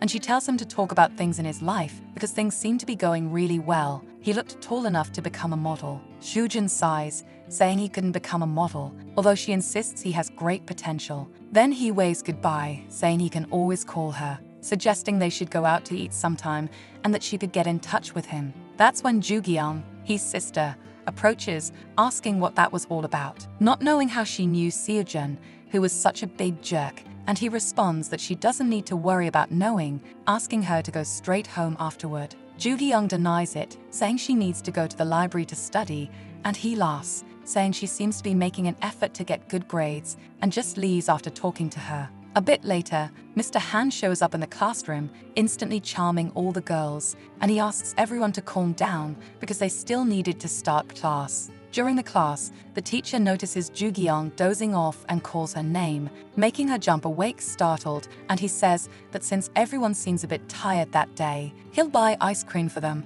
making all the students cheer, and he even offers one to the protagonist, surprising her a bit to receive it. She's left wondering why she received something like this from Mr. Han, and Kang complains that it wasn't fair and she wanted one too, and he replies that the popsicle suits her, leaving her indignant while the teacher laughs because the popsicles were delicious too. But Jugyong still found everything strange because the teacher was acting very different. He'd never treated her like that before, and the next day, this continued, with Han offering her a book that would help her with her studies, and the same thing happened again the next day. He also offered her a soda, and Kang kept suggesting that he might have a crush on her, but it seemed impossible to the protagonist, though it left her a bit charmed. If it were true, it was crazy. Juhyong rolls on her bed and decides to see what the tarot cards have to say. The phone screen shows she needs to pick 3 cards. In the deck, it talks about her future relationship, saying she'll have good luck in love, that men will be around her, and that she shouldn't search too far because her match is close. This only convinces her more that it must be true about Han, closer than she thought. If it were the teacher, she didn't know what to do because she was just a student. Then, the reading also warns her that there's another person, and she might face a love triangle soon, which doesn't sound good to Juhyong. It smelled like trouble. Suddenly, she received a message from Han, saying he was near her house and asking if she had a minute to talk, leaving her completely shocked. He had shown up at her house so suddenly that it made Ju-gyung think the tarot cards might be right. It gave her goosebumps, and she wasn't sure if she should go out to see him. She might be mistaken too, which only made her more nervous than before, so Ju-gyung hesitated and tried to take a moment to think and not let her emotions take over. First, she needed to take care of her oily skin. She would have to meet him naturally. She also put on her contact lenses and finally left the house after saying goodbye to her mom. When she arrived, Ju-gyung had her hair naturally tied up and was wearing a sporty shirt and shorts, along with cute white sandals to look very casual. She soon met Han, who greeted her, and they sat down at a table to talk. She asked what he was doing there at that hour, and then he pulled out a gift box to give to her. He explained it was for her family, and Ju-gyung replied that he didn't need to go to the trouble, blushing a little and thinking he couldn't do things like that to her. That's when Han said he had something to ask, and she jumped in surprise, feeling she wasn't ready for this kind of thing to happen so soon. Before he could say it, he asked if Ju-gyung's sister, he, was seeing anyone, leaving her frozen in shock, completely confused, as he nervously scratched his neck. He mentioned that her sister was the beautiful woman who came to the school some time ago, and Ju-gyung, feeling deflated, agreed that was the case. Later, she went home embarrassed. When he entered her room, she asked what all the fuss was about, and the protagonist looked at her, leaving her sister confused, and told her everything that had happened. She mentioned one of her teachers at school who was very handsome and liked her and wanted to go out with her, asking if he would like to go on a date to meet him someday. He found it strange and asked when he had seen her. Ju-gyung didn't know, but it had happened, and she thought she could go out with him, so the protagonist gave her his number. So, she arranged a date with the teacher for 3 in the afternoon. It had been a long time since he went on a blind date, and she was getting a bit nervous about it. The Korean history teacher seemed like a good option, so she went to the designated restaurant and approached the man, asking if he was Han, the person who had set up the date. He agreed and introduced himself as Han Junwoo, thanking her for accepting his invitation. She sat down and introduced herself as Lim Hee-hyung, feeling quite surprised. After all, although she wasn't sure about him being a teacher, he seemed intellectual and had a gentle voice. A waitress came over, ready to take their order. Han started by ordering pasta with creamy sauce, and he ordered garlic and oil spaghetti. After that, they sat in a long silence until the teacher decided to speak again. He mentioned that he must hear this often, but she was a stunning woman. She thanked him for the compliment and replied that he was also quite handsome. The dishes arrived, and he was pleased. After all, her partner was very gentlemanly, and it seemed like she was quite lucky with this date, and she commented that it was a nice place. However, he soon noticed he was the type of guy who chewed with his mouth open, and she couldn't bear the sight or that disgusting and irritating sound coming from him. So she politely asked if he could eat with his mouth closed. Han laughed and asked if she didn't know that food could taste better when enjoyed with an open mouth and that she should try it. But that only annoyed he, who didn't understand what this crazy guy was talking about. Not only that, but he slurped his noodles loudly, just as gross and attention-grabbing as before. She considered just running away from the restaurant without looking back, but then he removed his glasses, showing how handsome he was, making he hesitate. It felt like he was playing mind games with her. The teacher laughed, asking her not to pay him too much attention. Meanwhile, Ju-gyung hoped the date was going well. For now, it was time for her study session, and she started getting ready, realizing she also needed to buy a new cushion. Even though she was broke, because everything was so expensive, she still had to buy one anyway. When she finished, she went out shopping and was surprised by one of the products she saw, noticing how beautiful the packaging was. She really wanted it, but it was quite expensive, so she decides to check her phone to see all the options available, not understanding why that product had such a low rating of 2.5. In the user's opinions, despite the pretty packaging, it was a disappointment. A yellow shade with hints of pink and gray. It wasn't worth buying even though it was moisturizing. Other people complained that it was supposed to be moisturizing, but left their skin flaky, brightening at first, but then turning dark. The applicator was horrible, not worth it at all. Ju-gyung feels relieved to read other people's reviews, thinking she should just buy what she was already using. There was a good reason it was selling well. Later, when the study group ends, Kang says she wants to do something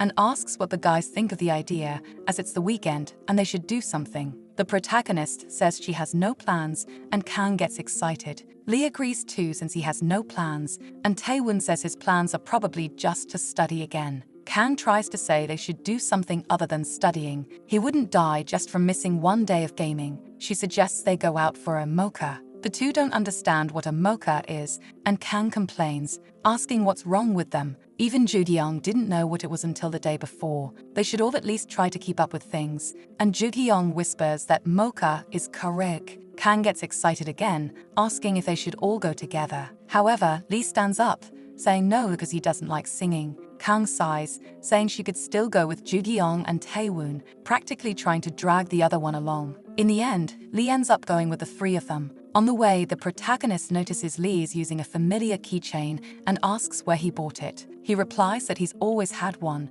leaving her surprised because she had the same one since elementary school when she went to Neverland. Lee mentions that he hasn't seen her using the old black backpack lately. Ju-kyung has difficulty explaining why, remembering that people always talked behind her back and even told her to look more feminine. Without those horror comics, spiders, and skulls, people would gossip less about her. But instead, Ju-kyung just replies to Lee that it wasn't for any special reason. And she asks if he's good at singing, curious if she might finally hear Lee sing. But he stays silent until they get to the karaoke, where Kang starts singing and has a good voice. She and Taewoon sing together until Kang runs out of breath, asking her friend to sing one too since last time she didn't sing anything, and the protagonist remembers she's not good. On top of that, she doesn't know any of the songs to sing until she finally finds one she knows and remembers that people always complain because it's the same one. Always singing the same song and having no musical taste, it was one she listened to until her ears blurred. Even though she's nervous,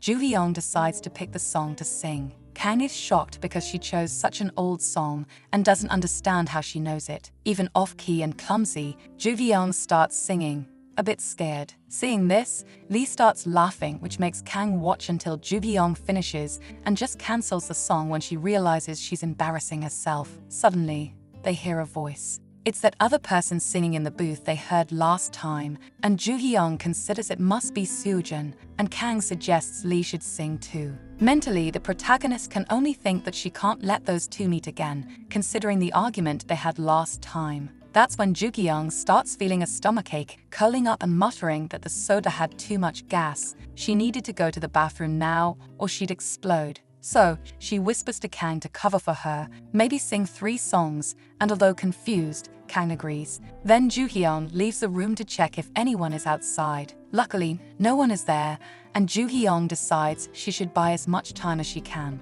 That's when she runs into Seojun, who asks what she wants. Nervous, she remembers the earlier tension and doesn't know what to do because she doesn't want them to meet, trying to think of something to say to resolve the situation. Ju-kyung decides to say something random, unsure of what she's doing deep down, stammering to talk to him until finally 2 men come out of the karaoke booth. They asked Seojun why he wasn't answering his phone, even though he had said he wanted to go to a cyber cafe, and then they noticed Ju-kyung staring at her intently. She was surprised because she realized those 2 were the idiots at the diner she had accidentally bumped into some time ago, and it had been Seojun himself who had helped. The guys asked who the pretty girl was, remarking that Seojun always seemed lucky with all the girls, and introduced themselves as his friends, leaving Ju-kyung a bit shocked. Since the other day, they had treated her like complete trash, and this only irritated Seojun even more. He told them all to leave, making them complain that he was being selfish. Sighing, he said he was tired of this nonsense and told her to just say what she needed. And Ju-kyung completely regretted coming to talk to him. She needed to leave anyway. She had been too hasty, and she just left, shaken by everything, not noticing that someone was watching her from behind a wall. A little later, she went out with Kang to chat. She mentioned that the beautiful voice they'd heard earlier belonged to Seojun, feeling she should have spoken to Kang before she left and now felt tangled up in things she shouldn't have. Besides, Kang sang many songs to buy time for Ju-kyung and apologized for it, but Ju-kyung didn't mind and was more worried they had misunderstood the situation. Kang reassured her that the important thing was that Seojun and Lee didn't run into each other that day. They could forget everything and have some ice cream to cheer up. The next day, Lee found Ju-kyung listening to music and asked what she was doing there, catching her by surprise before she asked if he had eaten anything yet. He sat beside her nodding, while Ju-kyung said she was listening to music and enjoyed the lunch she had with him, suggesting they could do it again sometime. Then he asked how her stomach was after what happened at karaoke, and she laughed nervously, replying that it had bothered her a little, but she was much better. Lee asked what she was listening to, and she offered him one of her earbuds to listen, asking what he thought of the music because it was good. He agreed that it was. Ju-gi-young laughed because she never imagined he liked rock music, though he said he wasn't that big of a fan, then showed her his playlist, catching her totally off guard. It was full of sweet songs, and Ju-gi-young laughed, saying she still liked good rock songs and hoped he didn't only listen to that in his free time. Then she leaned in to show him the app she was using, making Lee blush, revealing that the app also analyzed the songs he listened to and made recommendations. She showed him that he could press the heart icon and, when tapping on Mix, he could create playlists. She suggested downloading it on his phone, and Lee agreed, letting her do it. Then she showed that with this app, he could have much more variety in music,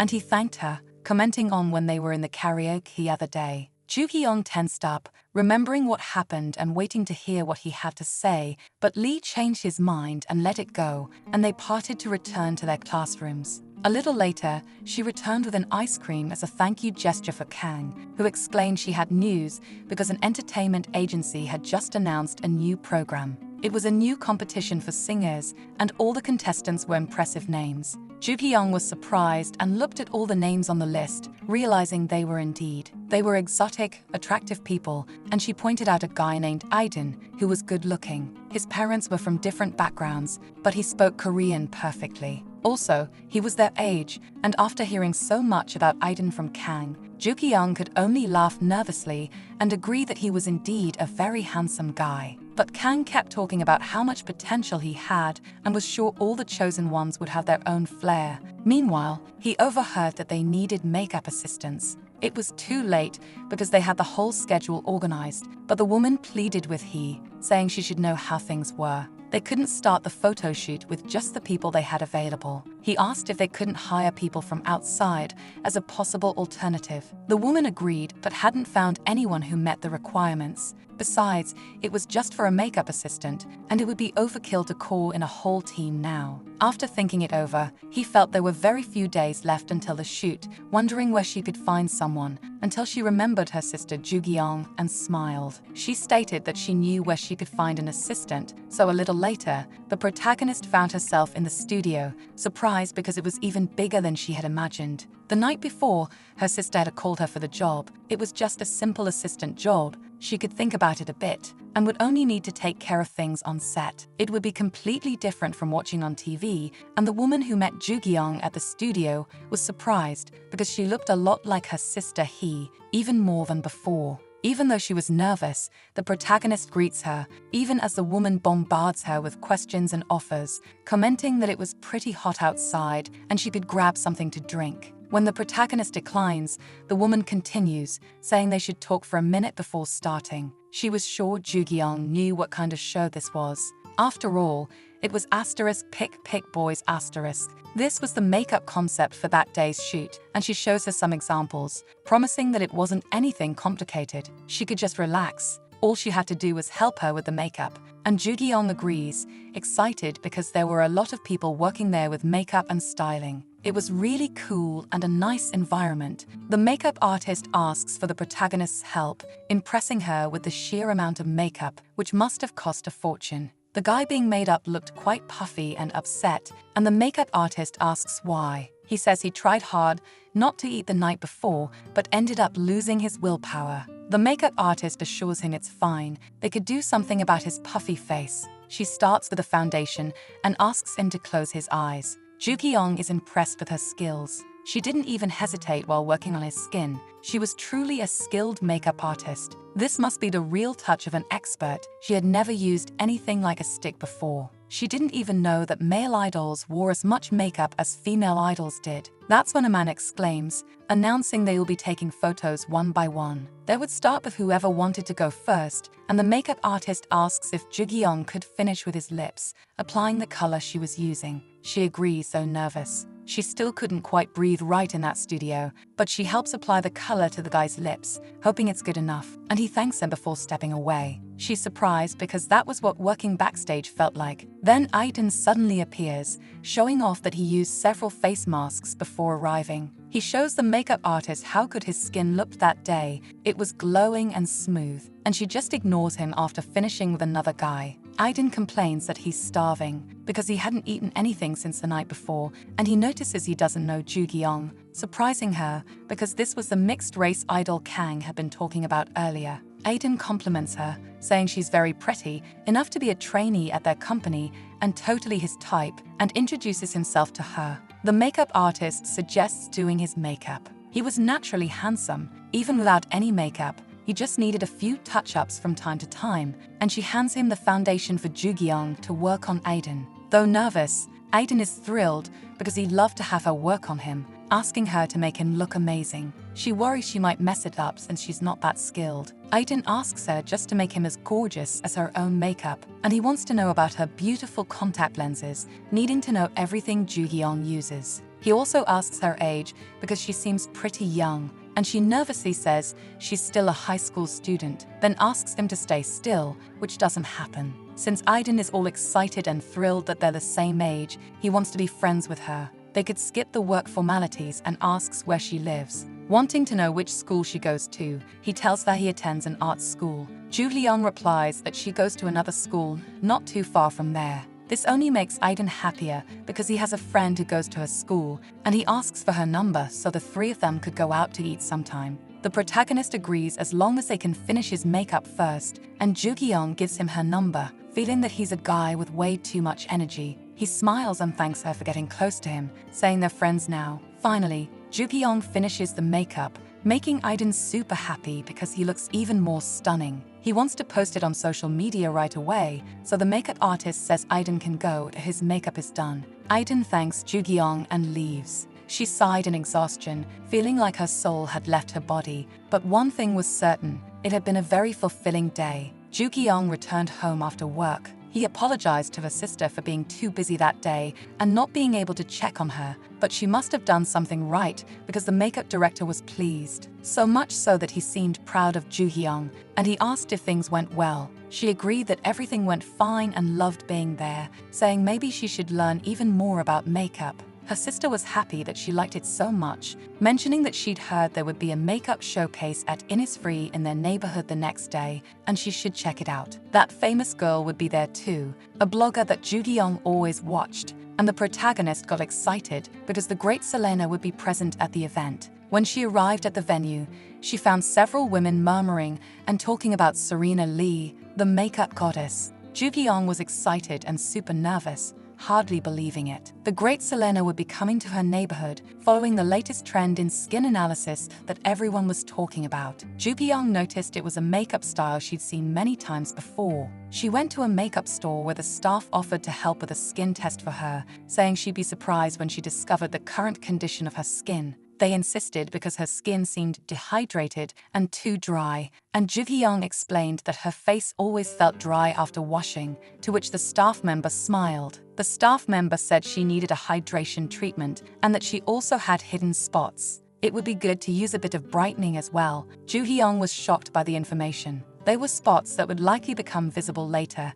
and the staff member advised that prevention was the best cure, suggesting products with vitamin C and sunscreen to help with hydration. Besides the brightening, which only made her want to spend even more than before, Ju-Gyeong really wanted to buy products to help with her problematic skin. After buying some, the woman continued explaining how the app saved her old data so she could easily compare it later and could return the following month to check the results. Suddenly, everyone noticed that Selena had arrived, and Ju-Gyeong quickly turned, searching for her, shocked to see it was really her, introducing herself. As a professional makeup artist, Selena thanked everyone for coming that day. The makeup she would show was how to achieve a natural look, the same style she had recently done. Recently, she had worked with TV commercial legend Jae Jung, and she showed that the key was to add a bit of essence to the foundation when applying, reminding everyone to mix gently. Using a spatula, she applied just a little, showing how the skin looked more radiant now,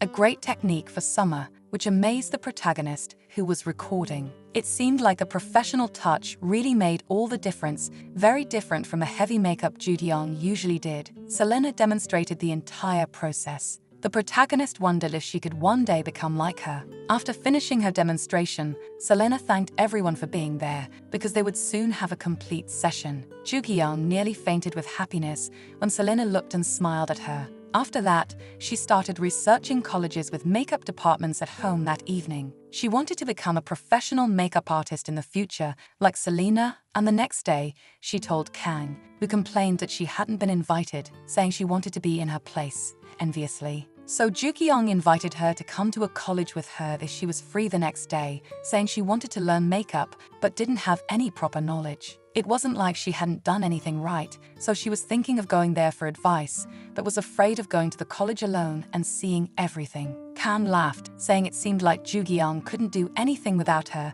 and agreed to go with her, joking that it would be nice if she could get Aiden's autograph in return afterward. A little later, Ju-kyung received a message from Lee to meet him at 10 o'clock in the reading room, so she went to see him, apologizing for being late. He looked at her and asked if she was sick again. Ju-kyung asked if she looked like it, and he agreed, even though she insisted she was perfectly fine and there was nothing wrong. Then she told him she was thinking of learning professional makeup. Lee asked if she wasn't already using enough, and Ju-kyung explained that it wasn't for herself. Anyway, she was going to study hard from that day on to become really good at it. Although they had gathered to study after class, Ju-kyung ended up falling asleep at the table. He approaches to offer her a drink and just watches her dozing off. When the protagonist realizes, she wakes up in shock because she had fallen asleep in the library. But next to her, Lee was also dozing off, and she's unsure how long they had been like that, or why she was sleeping right next to him like this. Still, Ju-kyung quietly observes him,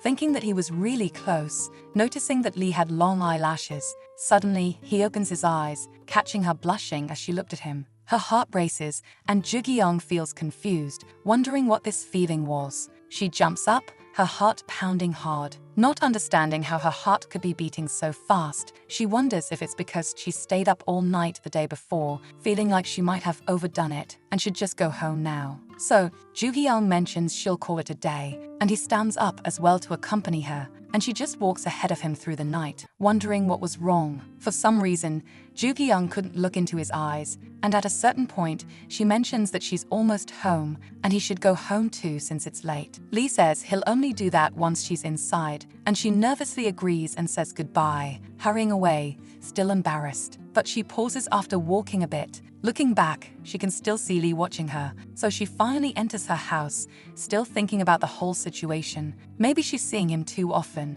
to realize that Lee was actually quite handsome. He didn't talk much, but he was also very kind. But she tries to stop her thoughts, not understanding how she ended up thinking about him this way. Seeing him without makeup was absurd, but even so, Ju-kyung can't fall asleep, wondering what she should do. She had to visit that beauty school the next day, and Kang asks the protagonist how the consultation went after her visit. Ju-kyung replies that it wasn't bad at all, but the problem was that the tuition was much higher than she expected. Kang suggests that she should tell her mother first, and she replies that she's not sure if her mom would allow it. It was a lot of money to invest. Her friend insists that at least she could try. Besides, she went there because she really wanted to, and the protagonist thanks her for coming along. When she gets home, Ju-kyung nervously follows her mother around until her mother gets annoyed, asking what's wrong with her and that if she wants to talk, she should just say it. The protagonist murmurs nervously, remembering that the beginner course with the first tuition payment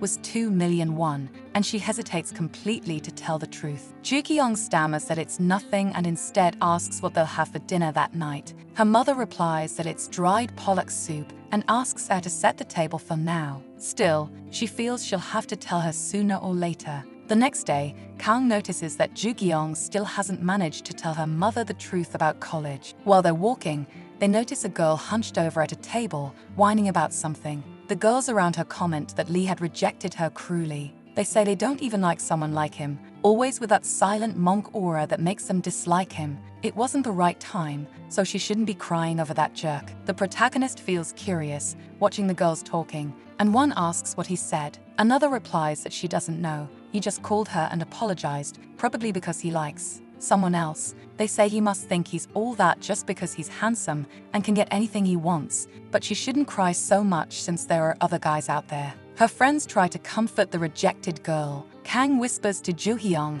but that's the girl who was going to the same class as Lee. It seems she got rejected. With a face like his, he could win over anyone, but he still had high standards. It looks like he's interested in someone now. Ju-young is a bit shocked to hear all this. She had no idea Lee had someone in mind. When she meets him, he seems annoyed because she hadn't read his message. He wants to know if she's going to the library or not, and she apologizes, saying her phone ran out of battery. She thinks it wouldn't be strange if he didn't like someone, considering he's always been popular. There have always been all kinds of girls wanting to go out with Lee. Suddenly, as they're walking, Aiden appears, asking Ju-young about the messages. She also hadn't read his messages, even though he'd sent several about how things were going throughout the night, and he'd waited for her all that time, then ran to hug the protagonist. She ducked to dodge the hug, apologizing because her battery had died, a bit surprised by Aiden's sudden presence. He asked if Lee was Ju-young's boyfriend. She nervously denied it, explaining that he was her friend Lee,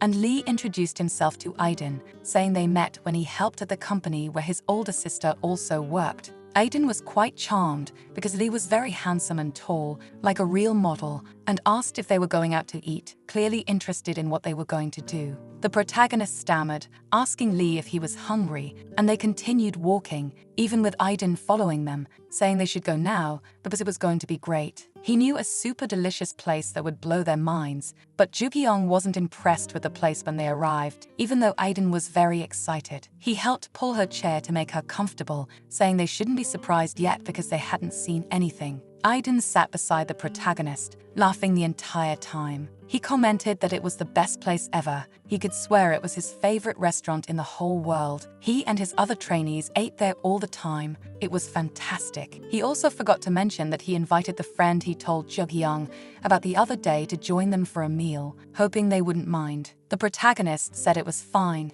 the more, the merrier, and suggested they order something to eat first while waiting for the fourth person. The food arrived, and Aiden tried to help Ju-young with the dishes, and she thanked him, though feeling tense, as he insisted she try the cheese katsu that melted in her mouth and tasted amazing. He put it on a fork and offered to feed it to her, asking her to trust him. Ju-young was somewhat shocked, seeing this scene right before her eyes, but she opened her mouth. Letting Aiden feed her, he was thrilled, asking if she liked it. She chewed the food as he noticed some sauce on her face. He helped wipe her face, making the protagonist think that Aiden was really a nice guy, but he was a bit over the top with his sincerity and kindness, almost trying to be too familiar. He laughed, asking if she wanted another bite, and the protagonist stammered, saying she was fine for now. That's when Lee finally intervened, telling Aiden to stop it immediately. It was clear that the protagonist was uncomfortable, and Aiden apologized, saying he hadn't realized. Ju-young replied that it was okay,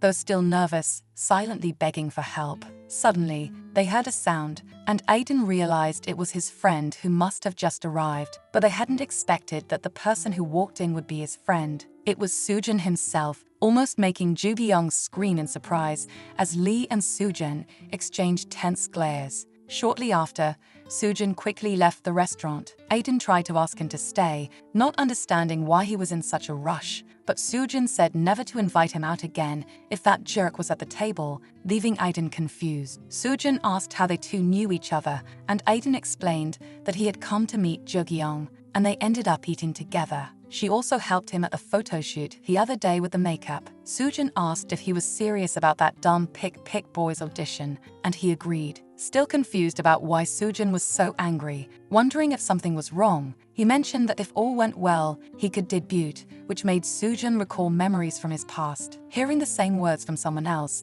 he decided to leave the discussion for later, saying goodbye and leaving Aiden behind. Meanwhile, Ju-young felt tense and quiet, wondering what she should do and not knowing what to say in this situation. That's when Lee got up, excusing himself. He said he needed to leave, and she agreed, saying she could let Aiden know he had left. A little later, Aiden returned, and Ju-young explained that Lee had also left earlier. He felt sad, not understanding what was going on, and the protagonist admitted she was equally confused, but she changed the subject when Aiden mentioned he had received his photos from before. Aiden showed them to Ju-young, who was impressed because the photos were great. It was different to see him like that and in person. He said it was all thanks to her efforts. The protagonist was surprised to see how her makeup looked in the photos, and the comments were positive too. She was happy that people liked it. At home, Ju-kyung takes a refreshing shower and decides to talk to her mom. She gets distracted when her mom offers her some peaches that look delicious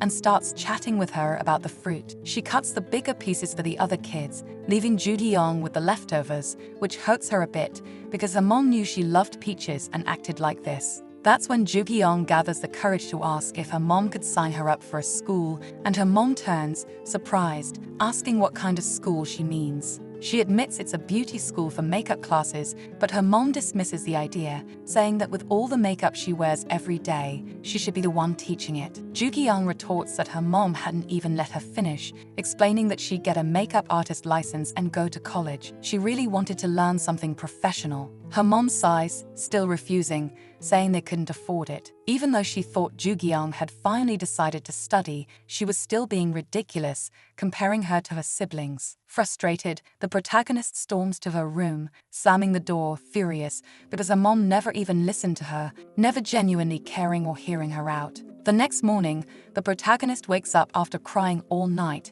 still feeling hungry. Young tells their mom that his course will end late and he'll be out until after midnight. Ju-kyung doesn't understand because she thought her brother wasn't attending any courses, and he explains he's starting one that day, shocking her because he's taking acting classes. He's learning proper acting, feeling quite proud of himself. Ju-kyung questions her mom about why her brother can do it, but she can't. It felt incredibly unfair. Her mom responds that it's because they're different. Her younger brother is determined to do something with his life, while she just sits around complaining, which only hurts Ju-kyung more. It felt like her mom truly disliked her. Her older sister received endless praise as the first child, and her spoiled younger brother was the only boy. She felt completely disregarded. A bit later, Ju-kyung tells Kang everything, imagining she must have been adopted to be treated so poorly. Kang asks her not to say such things because it's normal. Her family also gives special treatment to the oldest, but Ju-kyung is still upset,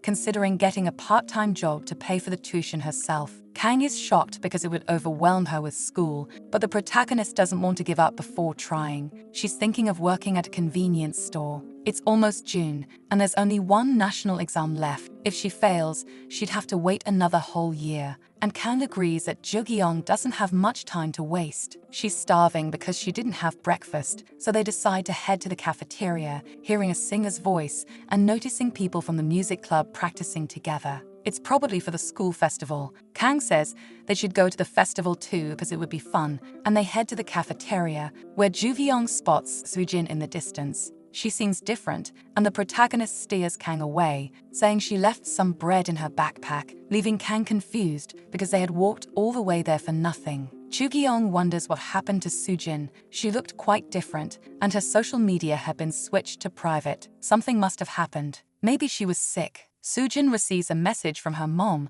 saying she visited the real estate office and they'll need to find another place to live, only making her more frustrated. Life was always a struggle. Every day something bad happened. Later, the protagonist goes to a store to apply for the part-time job, ready to commit to working there for at least 6 months. The owner says she should start the next day, arriving 10 minutes early to change. He thinks Ju-kyung is pretty and could help boost sales a bit. The protagonist feels excited to get the job, and the next day she arrives on time, introducing herself to the other employee who was also starting that day, caught by surprise. Because the woman looks almost like her without makeup, the employee tells her that the manager asked her to show her around, and Ju-kyung follows her, still a bit shocked because the woman was really identical to her. Days pass, and Ju-kyung tells Kang about her co-worker who looked like her. She must be a beautiful woman underneath too. But little did Kang know that it was completely different. She looked like her without makeup. However,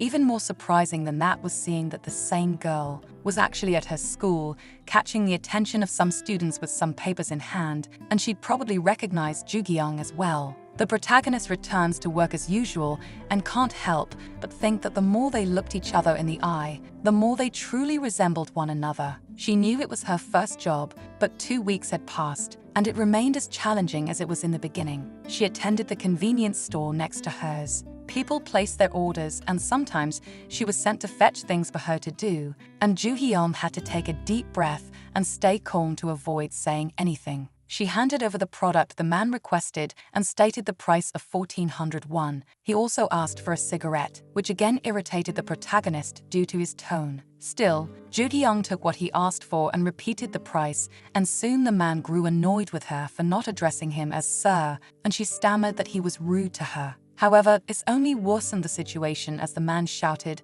that it was unacceptable and demanded to speak to the manager immediately, saying she couldn't treat customers this way. Joo Ki-young shrank, thinking she shouldn't have said anything, until her co-worker appeared and approached, telling the man that if he continued to cause such a commotion in the store, she would call the police. He should know they had security cameras there, which left the man confused and moving toward her in an intimidating and aggressive manner. She took out her phone, telling him to leave before she called the police, causing other customers to murmur among themselves before he angrily shouted that he would never return to this place. Finally, Joo Ki-young sighed in relief as her co-worker said she had come back to pick up her keys. He was indeed a crazy old man, and she would likely encounter many like him while working there. The protagonist thanked her and thought she was amazing. If it hadn't been for her co-worker, the situation would have turned out terribly. That girl might look like her, but she had a completely different personality, and it was quite a way to start her first job. She hoped this wouldn't happen again after such a tense moment. However, instead of leaving,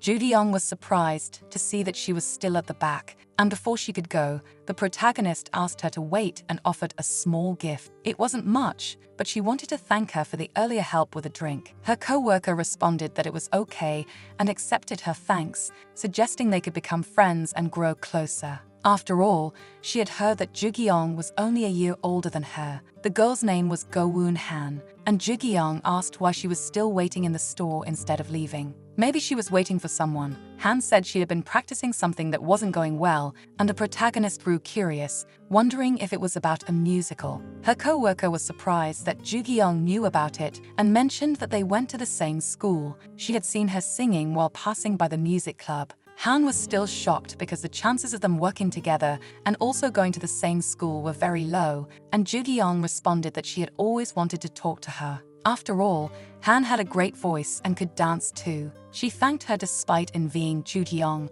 which left her puzzled, and her co-worker explained it was because she was beautiful. Joo Ki-young replied that she was pretty too, with amazing skin and a nose she would love to have. Han couldn't believe it, thinking it sounded like she was bluffing, but thanked her anyway. Before she could say goodbye, she checked if the protagonist had her phone number, and after exchanging contacts, Joo Ki-young was happy to have her lookalike's number now. Her name was really quite beautiful. However, the next day, Han seemed tense and distant, making the protagonist wonder if something happened, and she asked if she was busy. Han replied that she wasn't, so Joo Ki-young suggested they could do something together, and her co-worker agreed, saying she would return after rehearsal, and the two met again afterward. Han was surprised. They were going to eat what seemed like yakisoba, and Joo Ki-young asked her to try it because she bought it from a food truck near her apartment, and it was delicious. The girl tried the yakisoba and found it really good, feeling in a better mood now. Finally,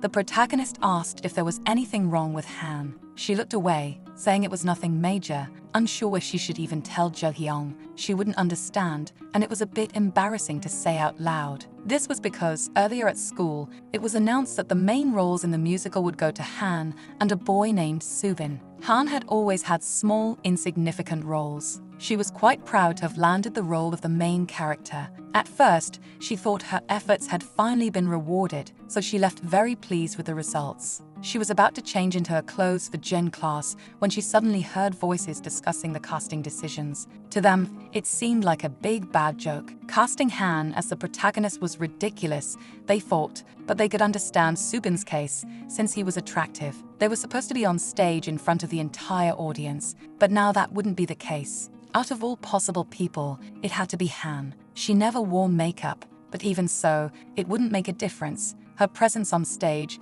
was an insult to the audience as a whole. They even felt sorry for Subin for being stuck with her, thinking that the musical wasn't about Princess Fiona, so it didn't need someone unattractive. Their teacher had failed in the casting choices this time. They said roles should be given based on talent, and they hated how she was so confident for no reason. They bet the actress would cry when she found out that her name and Han's were the same. After hearing this, Han states that it took more than just talent. No matter how hard she tried or how good she was, she would end up being humiliated for it. Her unattractive appearance scared people, but Jukyung exclaimed that they were all wrong and shouldn't let that get her down. Han, with a self-conscious laugh, replied that it wasn't that simple. It wasn't just them. Everyone thought the same. Still, she wanted to look beautiful on stage this time. She didn't know why. Maybe because it was her first lead role. But Han really wanted to look appropriate, even though she didn't know how to do it. She apologized because she didn't want to make Joo Hyung feel down or uncomfortable with these problems.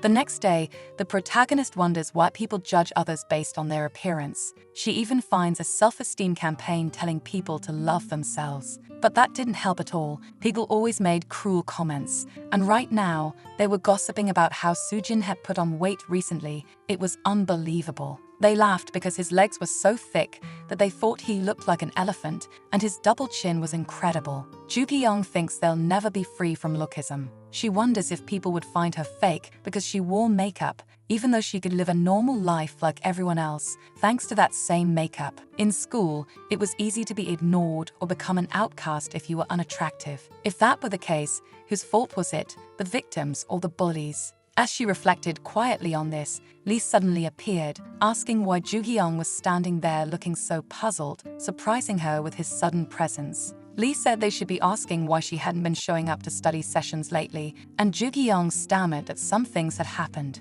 He showed all the notes he had made, and she was surprised. Lee said she would need good grades for the finals if she wanted to get into a good college, so she should study. He asked her to attend the study session that weekend. Joo Hyung smiled and thanked him, making him turn around blushing, promising he'd be there again. A little later, Han was surprised because Joo Hyung came to see her and asked if it would be okay to do her makeup for the musical performance. This took Han by surprise. After all, she didn't even have double eyelids. She thought makeup wouldn't make much difference. Even when she traced a thick line on her eyes, she couldn't see it. Joo Hyung explained that there were many makeup styles these days that worked without double eyelids and were beautiful and unique. Han could only nod and thank her. At home, she thought she couldn't mess this up, so she researched makeup extensively, thinking about how many attractive styles there were for single eyelids. She continued researching all types of makeup possible. The next day, she told Kang everything,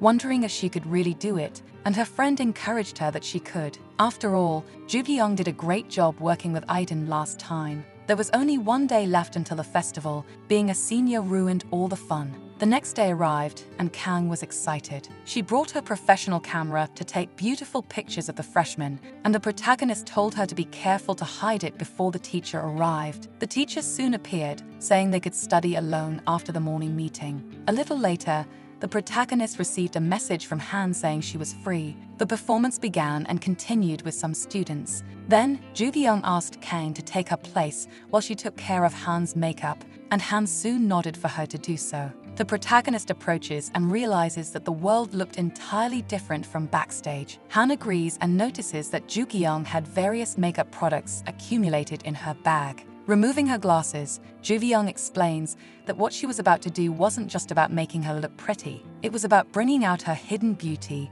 and she asks her to close her eyes. Han does as she's told, and Joo Hyung thinks of applying a few face masks first, then shows her the result in the mirror, leaving Han shocked at her appearance. The protagonist laughs at how much she's changed in such a short time and thanks her friend for it. Joo Hyung responds that everything would be fine and she could go to her performance because everyone was waiting. Then Joo Hyung goes back to where Kang was and waits to see her friend's musical, where Han appears and Kang asks if that was the friend she mentioned earlier. The protagonist agrees, and all the students around are surprised because she looked very beautiful and they had never seen her like this before. Joo Hyung almost gets emotional. She wonders what those mean kids who mocked Han before would think now, trying to stay positive because she hoped for a good reaction from the crowd. With that, the festival at Ila concluded, and they thanked everyone for coming that day. Kang said she'd be busy with some extra photos from the dance club at the end of the event. Then, Han approaches to thank Joo Hyung, saying she couldn't have done any of it without her and wished she were her real sister at this point, after all the help she'd given. Joo Hyung claps, praising her for rocking it on stage, when suddenly Han looks over at Seojin, and the protagonist freezes, realizing he's approaching with flowers. She wonders what he's doing there, noticing that the two actually looked quite similar, and Ju-Young turns away, pretending she isn't there while they talk. Seojun is surprised because he almost didn't recognize Han and asks who did this for her. It took him forever to find her, and she laughs, taking it as a compliment. She asks if the flowers are for her, and he hands her the bouquet, complimenting her efforts that day. Han introduces Ju-Young as the friend who did her makeup that day. Ju-Young gets tense and nervous greeting Seojun, who recognizes her immediately, while the protagonist jokes that he should actually be Han's brother. He should consider himself lucky to have such a beautiful sister, but she says goodbye after praising Han's efforts that day, mentioning her friend was waiting for her, so she needed to go now. After saying goodbye, Han mentions she should buy something for her, and Seojun, still glancing at Ju-Young, agrees with his sister and accompanies her. At night, the protagonist sighs, realizing that finding out they were siblings was a huge surprise. It was no wonder Han increasingly looked like someone familiar when she did her makeup. She wonders how she always kept running into him. Maybe it was just bad luck. She had become friends with her and didn't want things to get awkward anytime soon. Suddenly, Ju-Young receives notifications and wonders who it could be on her phone, and simultaneously, Seojun receives messages with a link about his sister Han on the internet. He opens a social media post where they're talking about Han the eyelid goddess, and thousands of people liked the posts. Seojun gets frustrated as people comment about it. Additionally, they mention that Ju-Young did the makeup, turning her into a real celebrity, and that's how he stumbled upon the protagonist's social media. After getting out of the shower,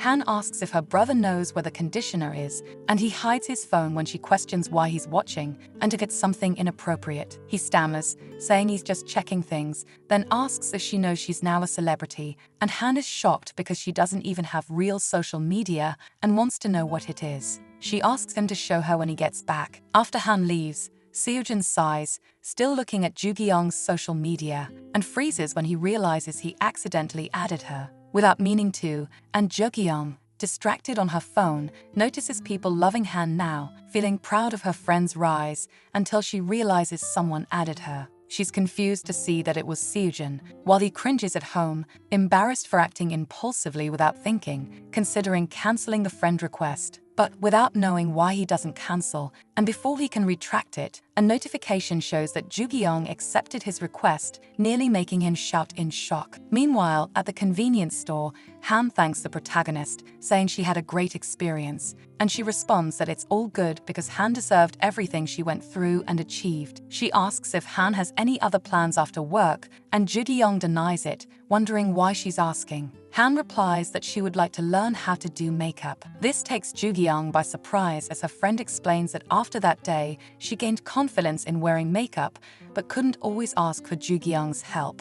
Every time she wanted to take care of herself, or when there was a musical to prepare for, she wanted to learn to do it on her own, and the protagonist agrees. Promising she'd teach her after work, Han is happy and asks if she could visit her house to learn. It was a bit awkward to do it outside, and her mom would be home late, so they didn't need to worry. Ju-Young is a bit shocked because this would mean she'd have to go to Seojun's place in the end. Still, she agrees, even if a bit nervous, and Han thanks her for her kindness. Later, Ju-Young arrives at her house, unable to believe she's actually entering Seojun's place. Han mentions that her house always feels different with Ju-Young around, and mentions that her brother would return home much later, which visibly relieves her. So, they decide to start the lessons. Ju-Young begins by explaining that they should first apply a bit of toning cream, a concealer she uses all the time. The ingredients don't clog the pores, she should just apply it to areas with skin issues. For the eyebrows, she can simply follow her natural contour.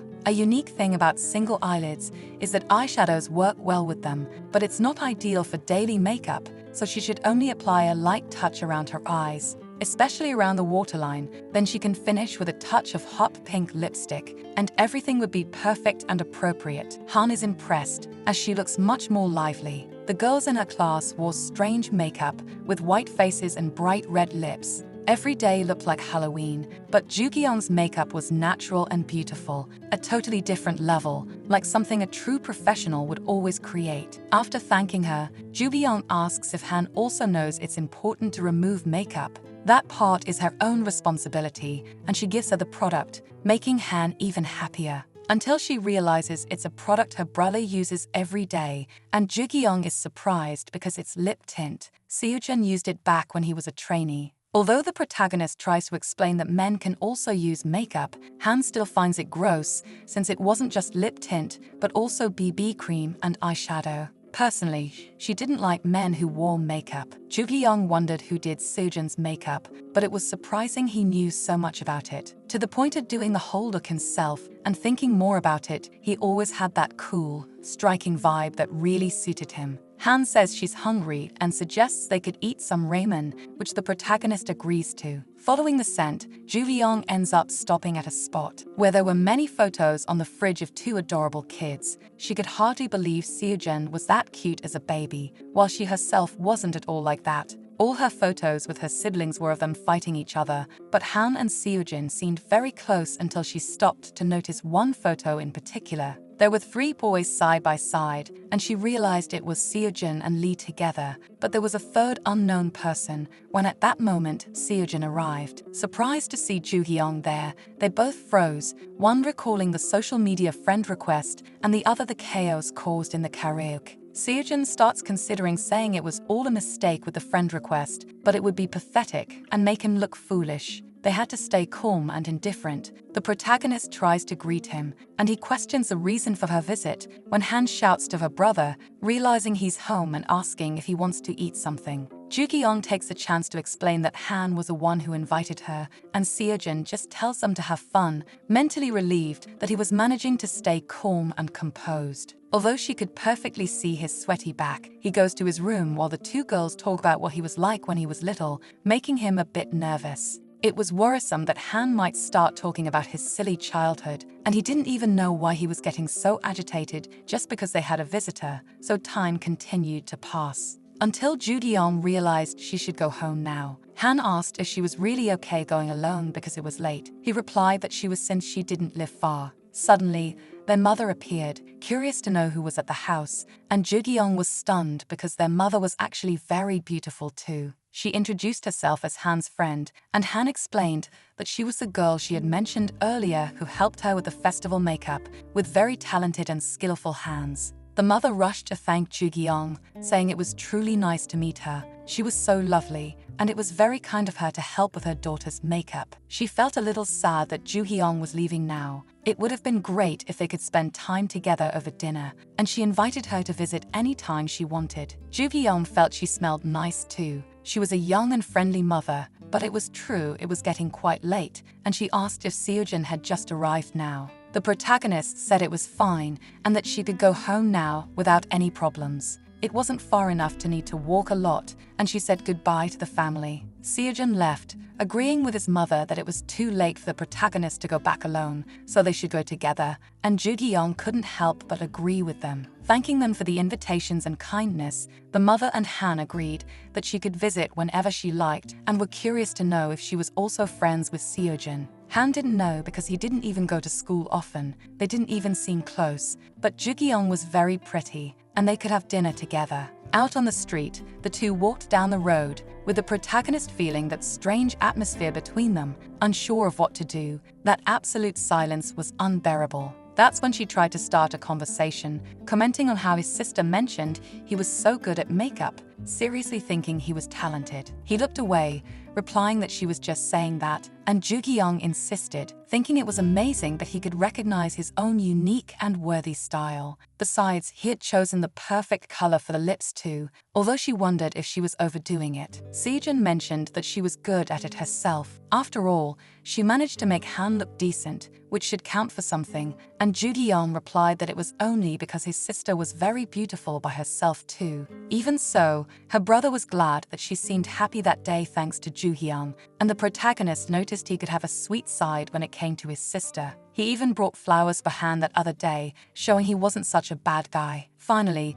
they arrived at her apartment, and he noticed it wasn't that far after all. He said goodbye to the protagonist, and Jugi-young thanked him and turned to leave, feeling tired and wondering what the past relationship between Seo-jin and Lee was like to make them drift apart. She wondered if they used to be friends. No one could have guessed anything like this initially, but little did she know that Lee was secretly watching everything from behind one of the walls. At home, the protagonist received messages from Kang asking if she'd seen the Pick Pick Boys and the new episodes, as Aiden had received a ton of votes and his ranking had risen. She bet he might reach the finals. Ju Hyung was shocked as she had missed it. It looked like Aiden could indeed become a celebrity in the future. However, her eyes almost burned from embarrassment at the photos Aiden took. It was total secondhand embarrassment. Ju Hyung would rather go blind than see it, but there were comments. People commented that he would definitely debut, but it was strange because he should learn to speak Korean first. It seemed he wasn't putting in the effort, which was unfair to the others.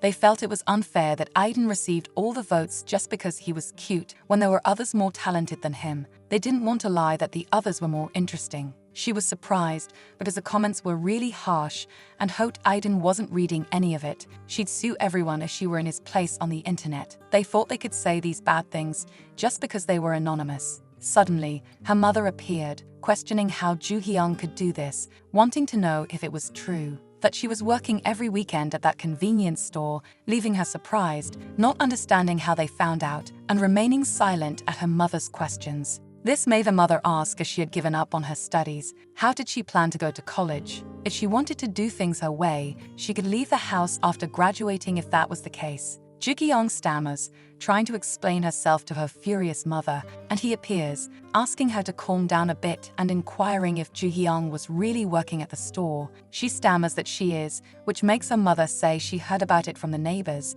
who obviously thought ridiculous things about her. How could a senior be working when she should be focused on studying? He tries to respond, saying her sister must have her reasons. Ju Hyun says she's trying to save money at work to pay for her beauty school tuition. She knew she had disappointed her mother because she didn't know what she wanted to do with her life and wasn't interested in studying further. To her mother, it might seem like just a silly way to put stuff on her face, but to Ju Hyun, it was the thing she loved most in the world, and she starts crying because of it. But Ju Hyun shouldn't worry because she didn't intend to ask her mother to pay for her tuition. She only wanted to do the things she loved and had chosen to do. She might not be the best daughter her mother had, but she promised to succeed someday and make her proud, so she asked her to at least believe in her efforts. While wiping her tears, Ju Hyun excuses herself, saying she needed to go out to get some fresh air. She leaves the house, remembering the argument. Ju Hyun knew she shouldn't compare other people's mothers, but she really wished she had someone like Han's mother in her life. She was sweet and understanding with her children. She was always there to listen to other people's problems,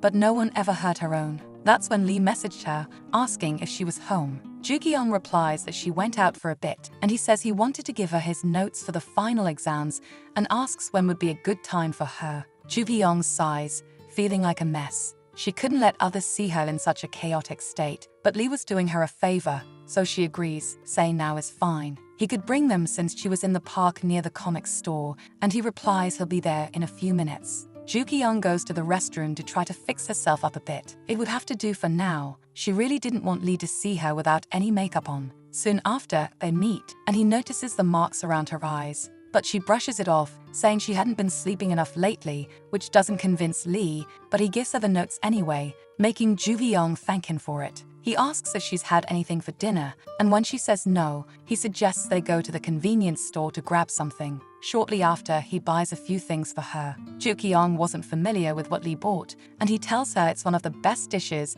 the convenience store has to offer when possible. When the protagonist tries it, she's surprised because it's delicious, especially since Lee seemed really good at choosing these things, and he smiles at her reaction. After a moment, he gets embarrassed by her response and says he'll be back shortly, leaving Ju Hyun puzzled about where he's going now. Soon after, Lee returns with the latest issues of a mystery comic because he knew she probably hadn't read them, and she's surprised because it's true, taking the chance to relax. For a moment, Ju Hyun was worried he'd taken her to the bookstore to study, but she decides to enjoy reading horror comics with him for the time being. After the reading session, Ju Hyun asks why he likes horror stories, and he replies it's probably just to relieve stress. He doesn't really know. For Ju Hyun, what she loved most was the art, especially monster movies, which she found amazing for the creativity behind them. They always sparked her imagination. Science fiction and horror were her favorite genres in particular. Lee asks if it didn't scare her,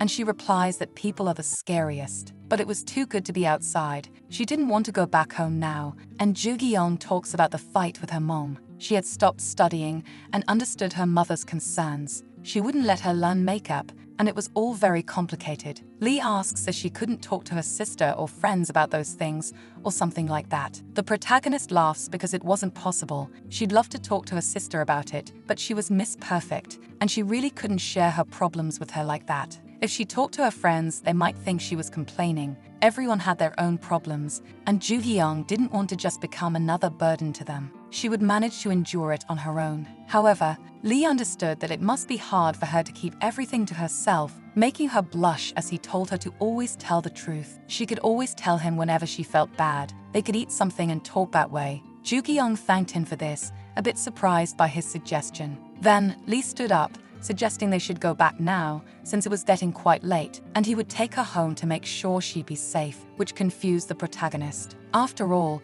she literally lived across the street, but thinking about it made Lee remember Seojin, and he insisted anyway. So Ju Hyung asked how his studies were going. It looked like he was preparing for finals, and he replied it was the same as always. Meanwhile, Seojin was alone in the bathroom, vomiting by herself. At school, Kang told the protagonist that Seojin had reactivated her social media. The boys were saying that she had let herself go lately, but it seemed like she lost all her extra weight. She had lost even more weight than before and was posting all these videos, bragging about her body as well. And it was true. Seojin was posting photos, looking better and better. Kang said it was healthy, but she couldn't lose weight if she ate 3 meals a day and exercised. It almost seemed like Seojin was born with that perfect body, and she'd hated her for wanting attention. But she'd like to ask what her diet secrets were and what she did to look like that. Ju Hyung replied that she was probably just born with a good body for it. Then, Ju Hyung suddenly received a message from Seojin,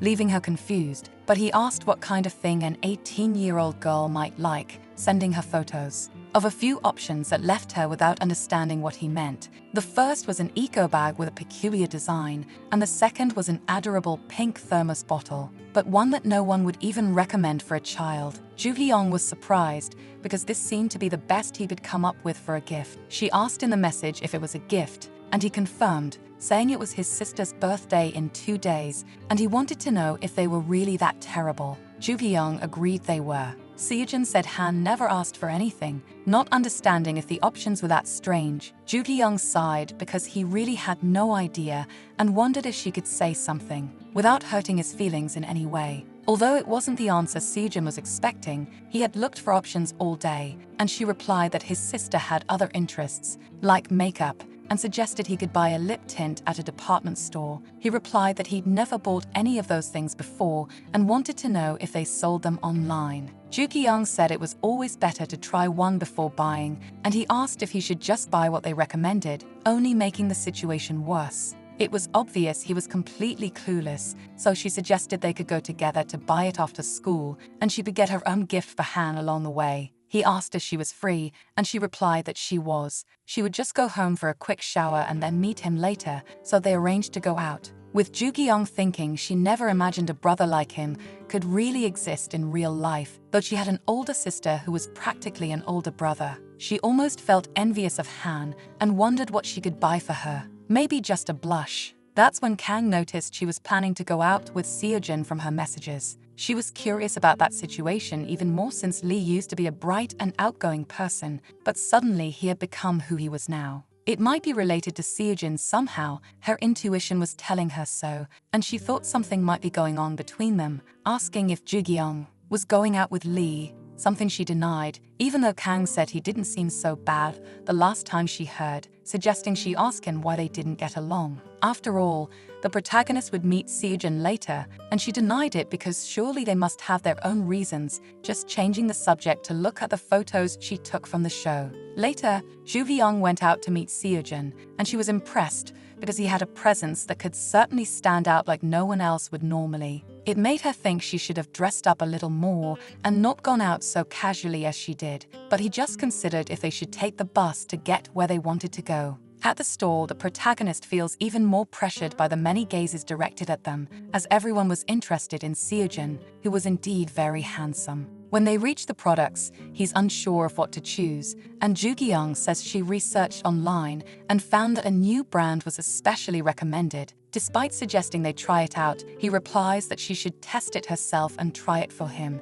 which didn't seem ideal to her, given the style. Her skin was too yellow, and Han had a completely different tone, so what was best for her might not suit Ju-hyung. This makes Seojin sigh about the hassle. Deciding to ask for a recommendation, the protagonist then has the idea to test the products on him, even as Seojin tenses up in the chair. She assures him he can trust her. It's necessary this way, since he has the same skin tone as her sister, making things clearer this way. She tests a lip tint, while the staff is busy. Ju-hyung asks if she can try it on him, and despite his nervousness, Seojin tells her to go ahead. With this reaction, the protagonist tells him he could close his eyes if he feels embarrassed. First, she cleans his lips with a remover and uses her fingers because she's out of brushes. Ju-hyung notices his lips are about 2 centimeters thick. They're beautiful, so he should audition as a lip model. They were truly worthy of an artist. He responds that's definitely not going to happen, making her complain that talking would smudge the product. Seojin glances at Ju-hyung's face,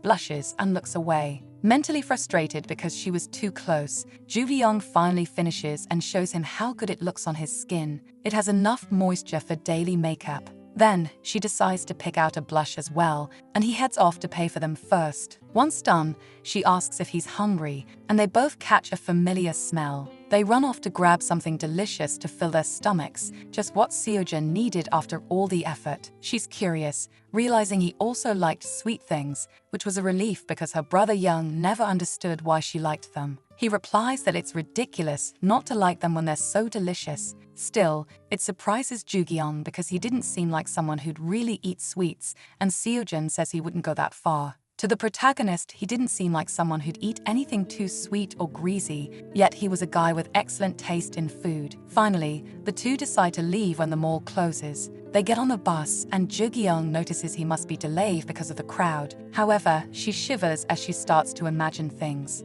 She feels a creepy vibe behind her. It must just be the crowded bus, and she didn't want to exaggerate, but it was clear there was a strange guy behind her. Seojin quickly notices Ju-hyung's discomfort and steps in between them, and she thanks him for it. He tells her just to look forward. When they arrive, Ju-hyung sighs in relief for finally getting there, and he says it's good to know, saying goodbye to her. She waves, saying she'll bring a big cake for Han later. That's when he stops her to hand her something. Since she took the time to go shopping with him, he wanted to return the favor. It's what she was trying in the store earlier. She could consider it a gift to make up for the things he did that day, and the protagonist is surprised, thanking him for the kind gesture. At home, she tries the product and is surprised because she loves the result, never imagining Seojin would buy something like that just because she helped him pick out a birthday gift. It wasn't that hard, and she'd thought before that he might be a bad guy, but he was completely different. It was true that rumors never told the truth about people.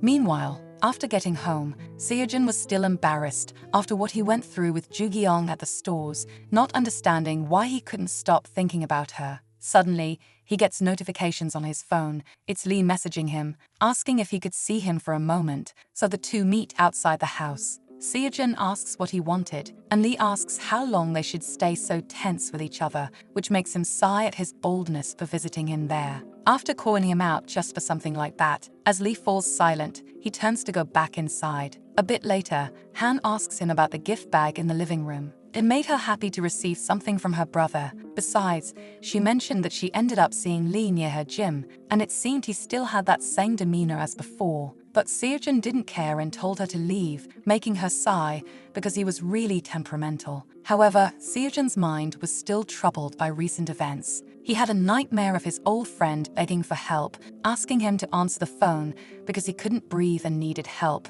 Then he woke up from the nightmare, gasping. After that, he took some medication to calm himself, and the next day, Ju-hyung went to school as usual, thinking the worst part of arguing with her mother was this, especially because she couldn't have breakfast, and her final exams started that week. That's when she saw Lee in front of her and approached to greet him in the morning. She commented that she was surprised since she thought he always arrived late at school. Lee just stared at her, making her nervous as she was eating a cereal bar for breakfast. She asked if he wanted some too, offering one of the new bars for him to eat. Lee just observed her before pointing to her lips where some crumbs remained. Blushing, she realized she needed to clean up, not noticing that a motorcycle was speeding nearby, and Lee moved closer to pull her arm and prevent her from being hit. Ju-gi-young felt nervous about being so close to him, and she stepped back slightly, though Lee was still holding her hand, only letting go when she mentioned it. She was startled to realize that her cereal bar had ended up staining his shirt,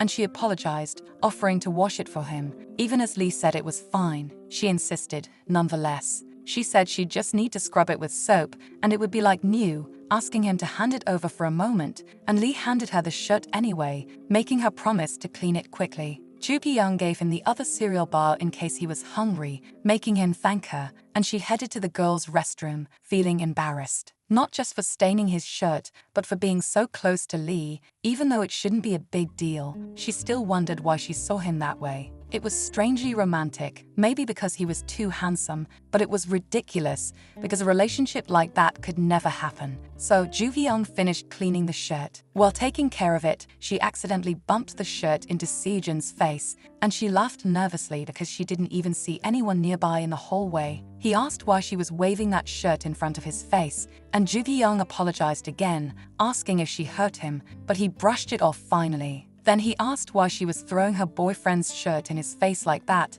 making her embarrassed, since they weren't dating or anything like that, and he continued teasing, wanting to know if it was at least a crush. And Ju-gi-young stammered that it was an absurd topic since Lee was just a friend, but he noticed her embarrassed tone. She replied it was nothing like that, she had just been caught off guard, and it wasn't a big deal. Sejun decided to drop it because it didn't really matter. The two joked with each other for a while until the end of classes, when Ju-gi-young found something at home, not understanding what that envelope of money left there was. He said it was for her university enrollment, which shocked the protagonist, asking where her sister got that money, and she replied that it wasn't like that. She was only lending it, not giving it for free. She could pay her back later. Still, the protagonist hugged her sister, whining even though she reeked of alcohol. With that, he asked her sister to go buy some hangover medicine, and Ju-gi-young agreed, just hoping she wouldn't suddenly bump into Sejun on her way. Ju-gi-young sent a message asking where Sejun was, and he replied that he was at karaoke, catching her off guard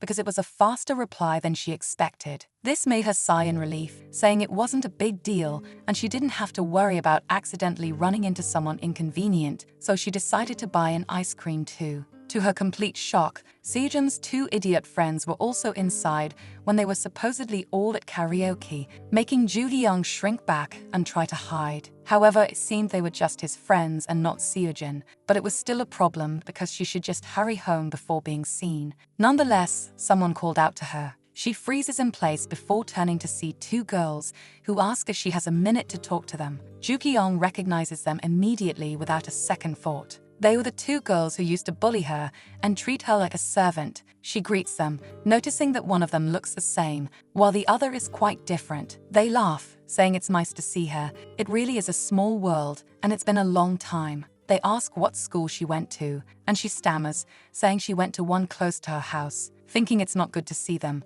especially since they weren't even friends, Ju-gi-young feels uncomfortable as they continue laughing at her. They mention that she really hasn't changed and ask if she still reads those comics, noticing she's wearing a little makeup on her face. They laugh even more, saying her face looks a bit better, remembering how shocked they were back then when it looked like she painted her lips blood red. It was hilarious to see. Ju-gi-young can't move her body. It's been 3 years, yet she still feels speechless in front of them, unable to respond or retaliate. They say she looks like a decent person now, suggesting she try makeup and maybe get her eyelids done someday, adding that she couldn't survive on her own forever. One of them mentions she's debuting in a girl group, and Ju-gi-young congratulates her, surprised, as the girls talk about it. They ask if she holds a grudge against them for what happened in middle school, saying they were friends and were just joking around, hoping she doesn't resent them for it. Surely she wouldn't, so they have a normal conversation among friends. Ju-gi-young agrees, though she thinks it's absurd that they call it all just a joke. One of the girls wants to add her on social media to be friends, saying she'll be busy after her debut, but they could keep in touch if possible. Obviously, the protagonist doesn't want any of that. She never wants to stay in contact or see either of them again. She just wants to go home and forget about these girls altogether. While the two keep pushing for an answer, Seojun's two friends suddenly interrupt, telling them to shut up and control themselves because they're talking too loudly in public. The girls are a bit shocked, and Joo Hyung takes the chance to stand up, saying she needs to leave because her sister is waiting for her. She ignores them as they call after her. It felt like a nightmare, and she hopes never to see them again. She sighs, grateful that Seojun's friends were there to help her, even if unintentionally. The girls sit back at the table, muttering insults about Joo Hyung, saying she might post hateful comments about them later, but they doubt she would. Still, one of them gets nervous, saying she seems like the type to stay in her room all day, writing things on the internet. The other says it's not like they were intimidating her. She was a loser anyway, and the first one agrees, still shocked to see her wearing makeup. It seemed like girls like her never really changed. It was embarrassing to look at the protagonist and her failed attempts to be someone in life. Meanwhile, Seojun's friends sigh, realizing that there are always girls like them around. Finally, some peace and quiet come when Joo Hyung leaves, but they soon notice she left her wallet behind. If only they'd looked around more carefully. That's when Seojun shows up to greet his friends, and they mention the singing session he finished after some time. Seojun notices one of them holding a different wallet and asks about it. His friend explains it's not his. Some girl dropped it, and he intends to return it later. Seojun laughs, saying it would be impossible to find a specific person that way. But another friend mentions that if there's an ID inside, they could put it in a mailbox and have it returned by the postal service. So Seojun takes the wallet to check the ID, surprised to realize it's Joo Hyung's because they go to the same school, wondering when she had been there. One of his friends tells him to take care of it. They change the subject, asking about another friend's girlfriend they've been waiting for. She finally shows up, and they complain that she was late. Meanwhile, Joo Hyung throws herself onto her bed, exhausted, wondering if she really needed to get all made up when she just wanted to step outside for a quick walk around the block. It was so annoying. Of all places, they had to show up at that cafe. After everything they had done to her, they still wanted to call her a friend like that. She wondered about the debut they were discussing before, not understanding how bad people could always do well in life, still having the nerve to talk. Trying to silence the protagonist through their own actions, worried about hateful comments. It was absurd. Suddenly, he entered the room, asking her sister to return her credit card. The protagonist put her hand in her pocket and froze upon realizing her wallet was missing. She jumped up, telling her sister she'd be going out again because she forgot something outside. She put on makeup, and he asked if she was crazy, not understanding why she'd put on so much makeup just to go to a snack bar. But Joo Hyung didn't answer and just left. It had been hours since she left the snack bar, so she didn't know if she could even get her wallet back. After running back in a panic, she realized it was indeed gone. She panicked, thinking the two girls must have taken her wallet, or maybe someone else had. Her ID was still in it, and her life was only getting more chaotic. Suddenly, Seojun noticed she was there and approached, commenting that she looked funny, handing her the wallet she'd been looking for. Joo Hyung was visibly relieved and thanked him, not understanding how he got it. But the important thing was that it was found, even if by coincidence. However, Seojun's friends mentioned she wasn't the same girl who dropped the wallet, and she froze in place. One of the boys' girlfriends approached, complimenting her. She asked if she was Seojun's girlfriend, and Joo Hyung thanked her for the compliment, with even his friends noticing that her makeup and clothes matched perfectly. The single friend asked if she'd eaten because she could join them if she wanted, but his girlfriend whispered for him not to do that, saying they'd go out at another time. Reading the room, they left Seojun alone with the protagonist in the snack bar. He was confused, wondering why Joo Hyung suddenly looked so sad. He asked if she'd eaten,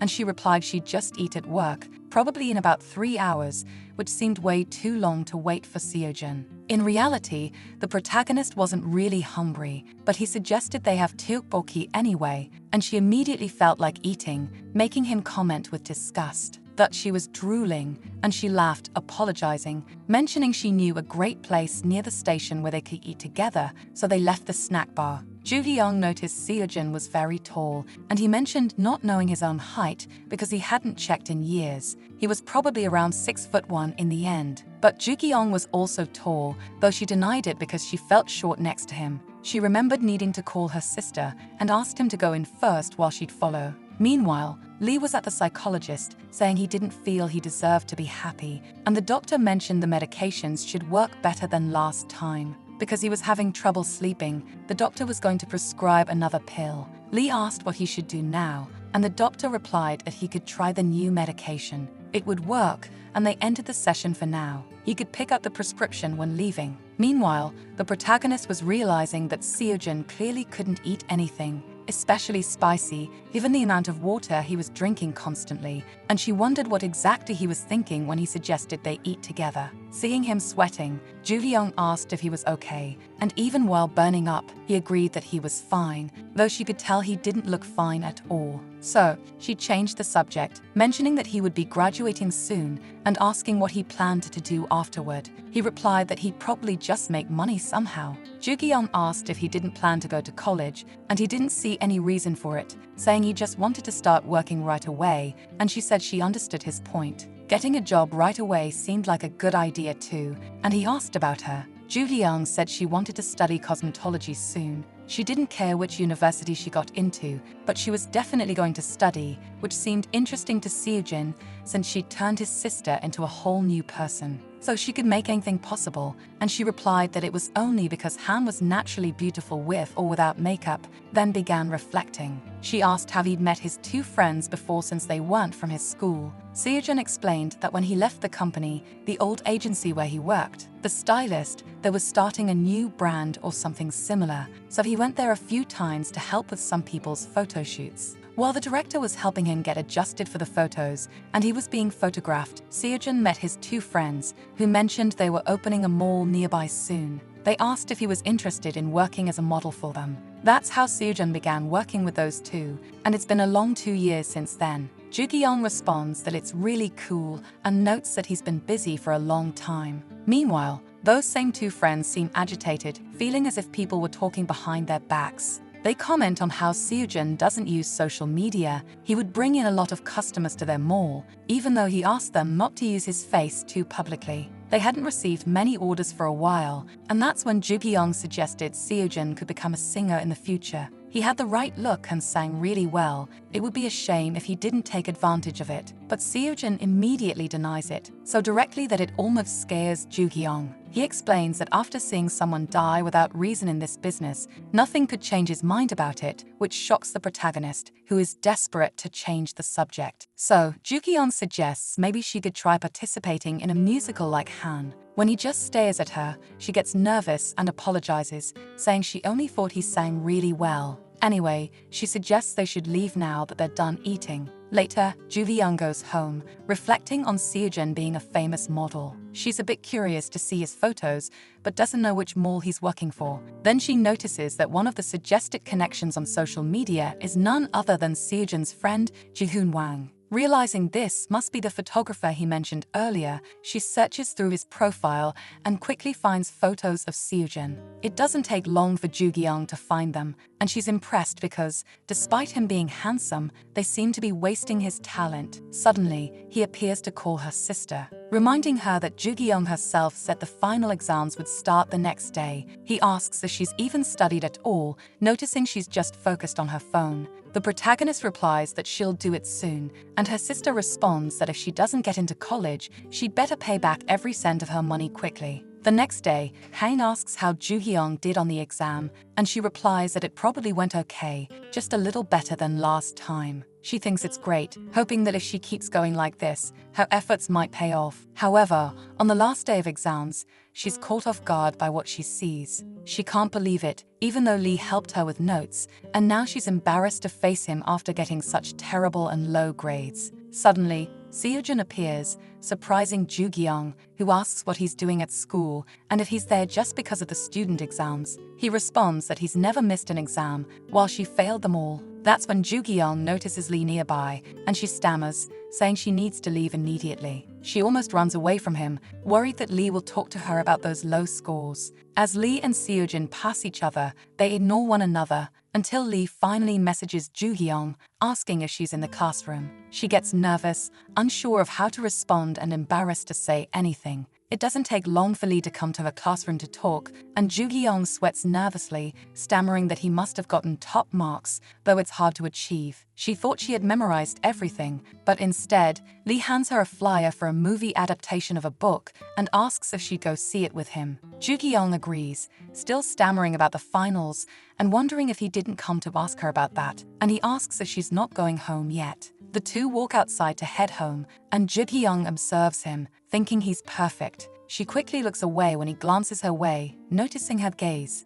She tries to play it off, saying she probably has neck pain from the exam. Soon they reach a train station, and the protagonist notices an elderly lady with a heavy bag. Wondering if she should help her, she watches as the lady drops her bag, sending apples rolling everywhere. The lady moves closer to the street to retrieve them. Before she can hear what Lee is saying, Ju Hyung rushes forward to help the lady, and he yells for her to be careful as a bus speeds up and almost hits them. But before Ju Hyung could get hit, Lee stepped in front and saved her, leaving everyone around in shock as he was the one who got hit instead. They quickly called an ambulance, and at the emergency medical center, they noted that his head was bleeding when he arrived, and he was now unconscious. They began by checking his vitals, asking Lee to open his eyes and hold on, needing to start the CT scan immediately. Ju Hyung shrank, crying and in shock, unable to believe what had just happened. A nurse nearby approached, asking if she knew how to contact his family, and she nodded, still trembling.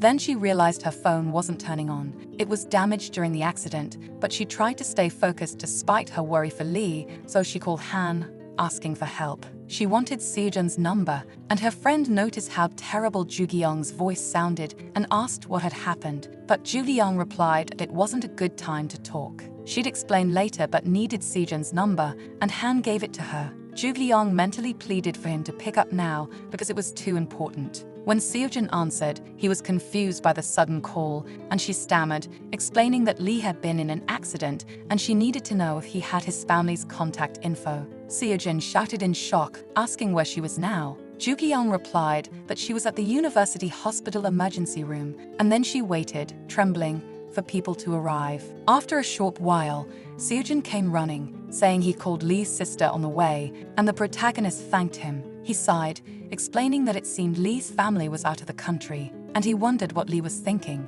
Ju Hyung told him Lee was hit by a bus. She was trying to save an elderly woman from being struck, and he had stepped in, pushing her aside. Seojun asked how he was doing, but the protagonist couldn't say because there hadn't been any updates yet. Soon after, a staff member asked if there was any news from Lee's family, and Seojun explained that his family was overseas and couldn't do anything right now. Wanting to know his condition, she asked him to follow her, leaving Ju Hyung in her chair, crying in fear, until Seojun returned, asking why she was acting like he died when Lee was fine. Ju Hyung asked what they told him, and Seojun said it was a brain hemorrhage, but surgery wasn't necessary. They would monitor him. He also had fractures in his neck and ribs. Ju Hyung blamed herself, saying it was all her fault, and he replied that it wasn't true and she shouldn't feel that way. Besides, Lee would be okay. That's when he noticed the protagonist's knees were injured, saying they should also take care of her wounds. She was still bleeding after falling to the ground.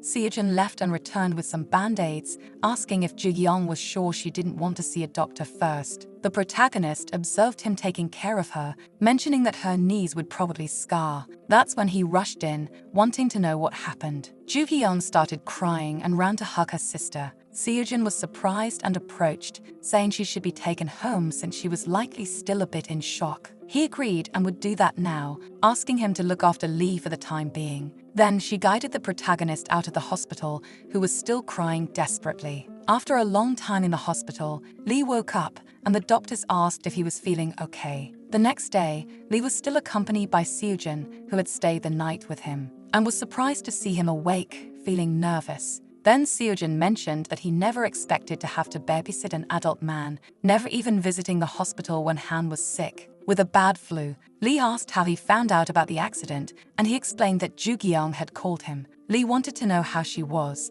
and he replied that she was fine. Lee felt relieved. Then Seojun said he'd spoken to his sister on the way. He shouldn't worry because he hadn't talked to his father and had asked his sister to do the same. Moreover, he was glad Lee had woken up. Seojin would never have forgiven him if he hadn't. He should consider himself very lucky. Lee then began talking about his past with him, saying he hadn't missed Sion's call that night on purpose. Then we flash back to the story of Sion, who was beaten up by some guys. They were beating up Sion because they thought he was the one who ratted them out before. Even though he insisted he wasn't responsible, the guys didn't believe him and kept laughing. They called him an idiot, saying he looked pretty and delicate like a girl, and suggested they should pull down his pants to see if he was really a guy underneath those clothes. Sion begged them not to, which only made them want to hit him even more. Suddenly, a book hit one of the guys on the head. He turned, demanding to know who did it, and there was Lee, stammering as he told them to stop. The guys continued hitting Sion, laughing at Lee's awkward interruption. They mocked him, asking what he'd do if they didn't stop, and kept hitting the boy lying on the ground. The bully leader said they'd stop hitting them if Sion just admitted it was them who reported them and no one else. But as he stayed silent, refusing to say anything, it looked like they'd beat him up even worse. That's when one of them got punched hard in the face. He turned to see who it was, and this time, Seojin had shown up. One of the bullies went after him, asking if he didn't have better things to do than meddle in other people's lives. But Seojin didn't hesitate before hitting the guy. Both Sion and Lee, who had been getting beaten up, just watched in shock as Seojin took down each of the bullies, finally calling them pieces of trash. Sion asked if he was in his class, but instead of answering, Seojin turned to leave. Sion then asked Lee if he knew the boy who just saved them. He replied that they were classmates but weren't close. He was also someone who didn't talk much or hang out with others. He kept his distance from everyone. The next day, Seojin was in his corner listening to music when Sion approached to thank him for helping out the day before, but Seojin just looked at him and stood up to leave. Still, throughout the day, Sion kept watching Seojin from a distance, leaving him confused. The truth was that he wanted to find a way to get to know him better. After classes, Lee and Sion decided to leave together when they heard a sound coming from a room. They realized it was Seojin, listening to music alone in a corner. They were especially surprised because he could sing very well. But when Seojin noticed their presence, he blushed with embarrassment and asked how long they'd been there. Covering his face in embarrassment, Sion stepped closer and complimented his voice, asking if he'd mind training as an idol with him since they could practice together. Even though Seojin refused, Sion persisted, wanting to know if he was practicing on his own and suggesting they audition together, even chasing him down the halls. He kept suggesting they could sing together, to the point where Seojin had to tell him he was really annoying. But Sion thought the world needed to know his talent. With a sigh, Seojin responded that if he did it, Sion would have to leave him alone and never bother him again, making Sion happy because that meant they'd be partners now. Excited for their first official practice day, the two of them met to sing. Sion explained things, though he couldn't reach high notes yet, but Seojin encouraged him to keep trying. As time passed, Lee joined them too, and the three spent more time together as friends. The truth was that Seojin and his family were going through tough times, and they were there for him before he even realized it. Time passed until the day of the audition, where Sion told Seojin to do his best and not slack off for anything. Just being nervous wasn't an excuse, and Seojin replied he would, finding it embarrassing to hear those words from him. Sion handed him a gift, a lucky charm. Seojin laughed, saying no fool believed in such things, but Sion insisted it was better to be safe than sorry in times like these. A few days later,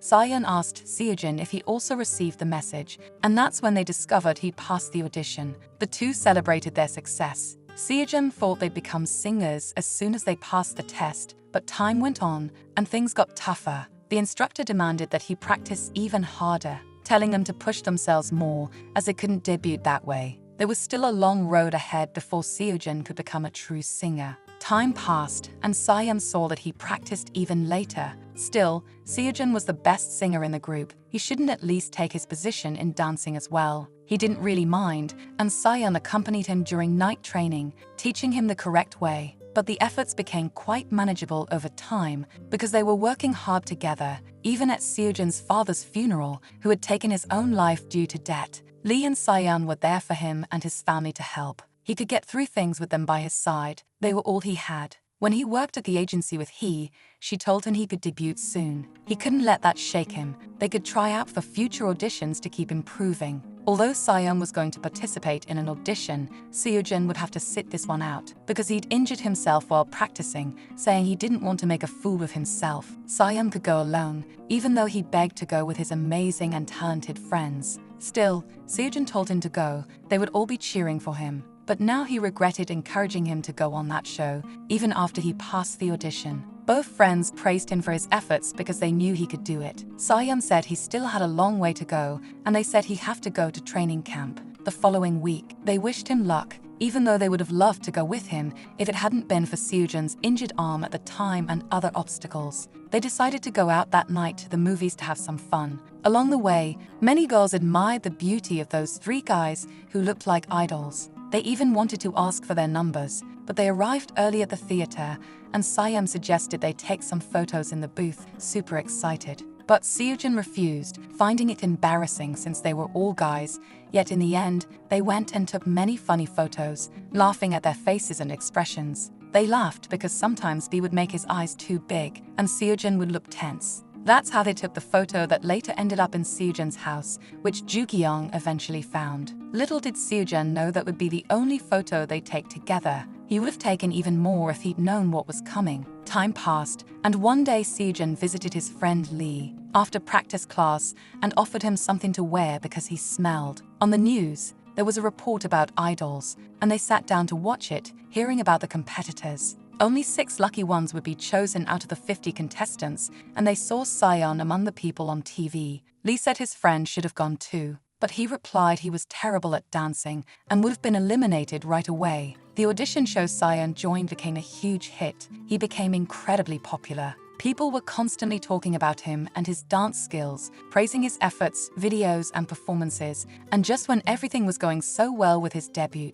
suddenly, his sister showed him her phone, revealing some comments about Sayeon. They said he'd been good at first, but now he was desperate for attention. It was embarrassing to watch, saying he wasn't the center, and it was disappointing how much he wanted it, wishing for Sayeon's downfall and saying other terrible things about him. It seemed they edited him to look bad to get more views, and it was complicated because Sayeon was a sensitive person. His sister urged Seojin to call him. Seojin tried calling his friend, but there was no answer, leaving him confused. He messaged, asking if he was okay, wondering if he could sue these people. They were going crazy over him, and the producer was a big jerk for distorting his image. That's when Sayeon replied, apologizing for missing his call and laughing in the message, asking him to vote for him among the finalists. Though Seojin thought he seemed fine, he was still worried and asked Sayeon to call him if he needed anything. Meanwhile, Sayeon was reading messages from people saying he should be eliminated, shouldn't debut, wasn't attractive enough, didn't have an interesting story, and so on.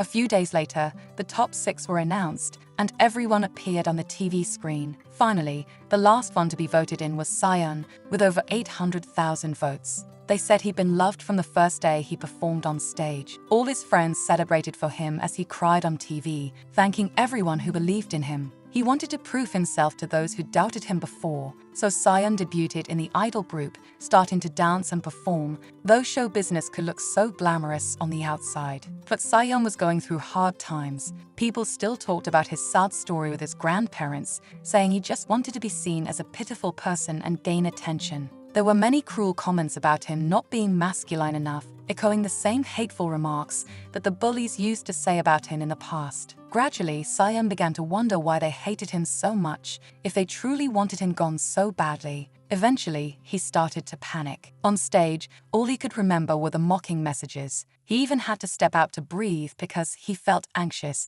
and his group members noticed something was off with him. They knew it was the hateful comments coming his way. The next day, people were questioning why Sayeon was absent from dance practice, some laughing because he didn't show up. Even though he was supposed to be a professional, he refused to appear, and some hoped he'd give up. One day, he decided to leave early, but overheard his colleagues discussing the situation. The company told them to stay quiet about it, saying not to be affected by nasty comments. They just needed to ignore it and not read them. They thought he could overcome it because he was young. When he met with Seojin, he noticed that his friend seemed tired. Seojin couldn't keep up with all the articles about him, but he asked if people were still bothering him over it. Seon replied no and changed the subject to Seojin's arm injury. Even though that day, Seon wanted to talk about how hard it had been for him, he couldn't bring himself to do it, not in front of his friend. A friend who was still a trainee, Seon didn't want to complain. But if Seojin had known it would be the last time he'd see him, he wouldn't have let him go in such a lonely and sad way.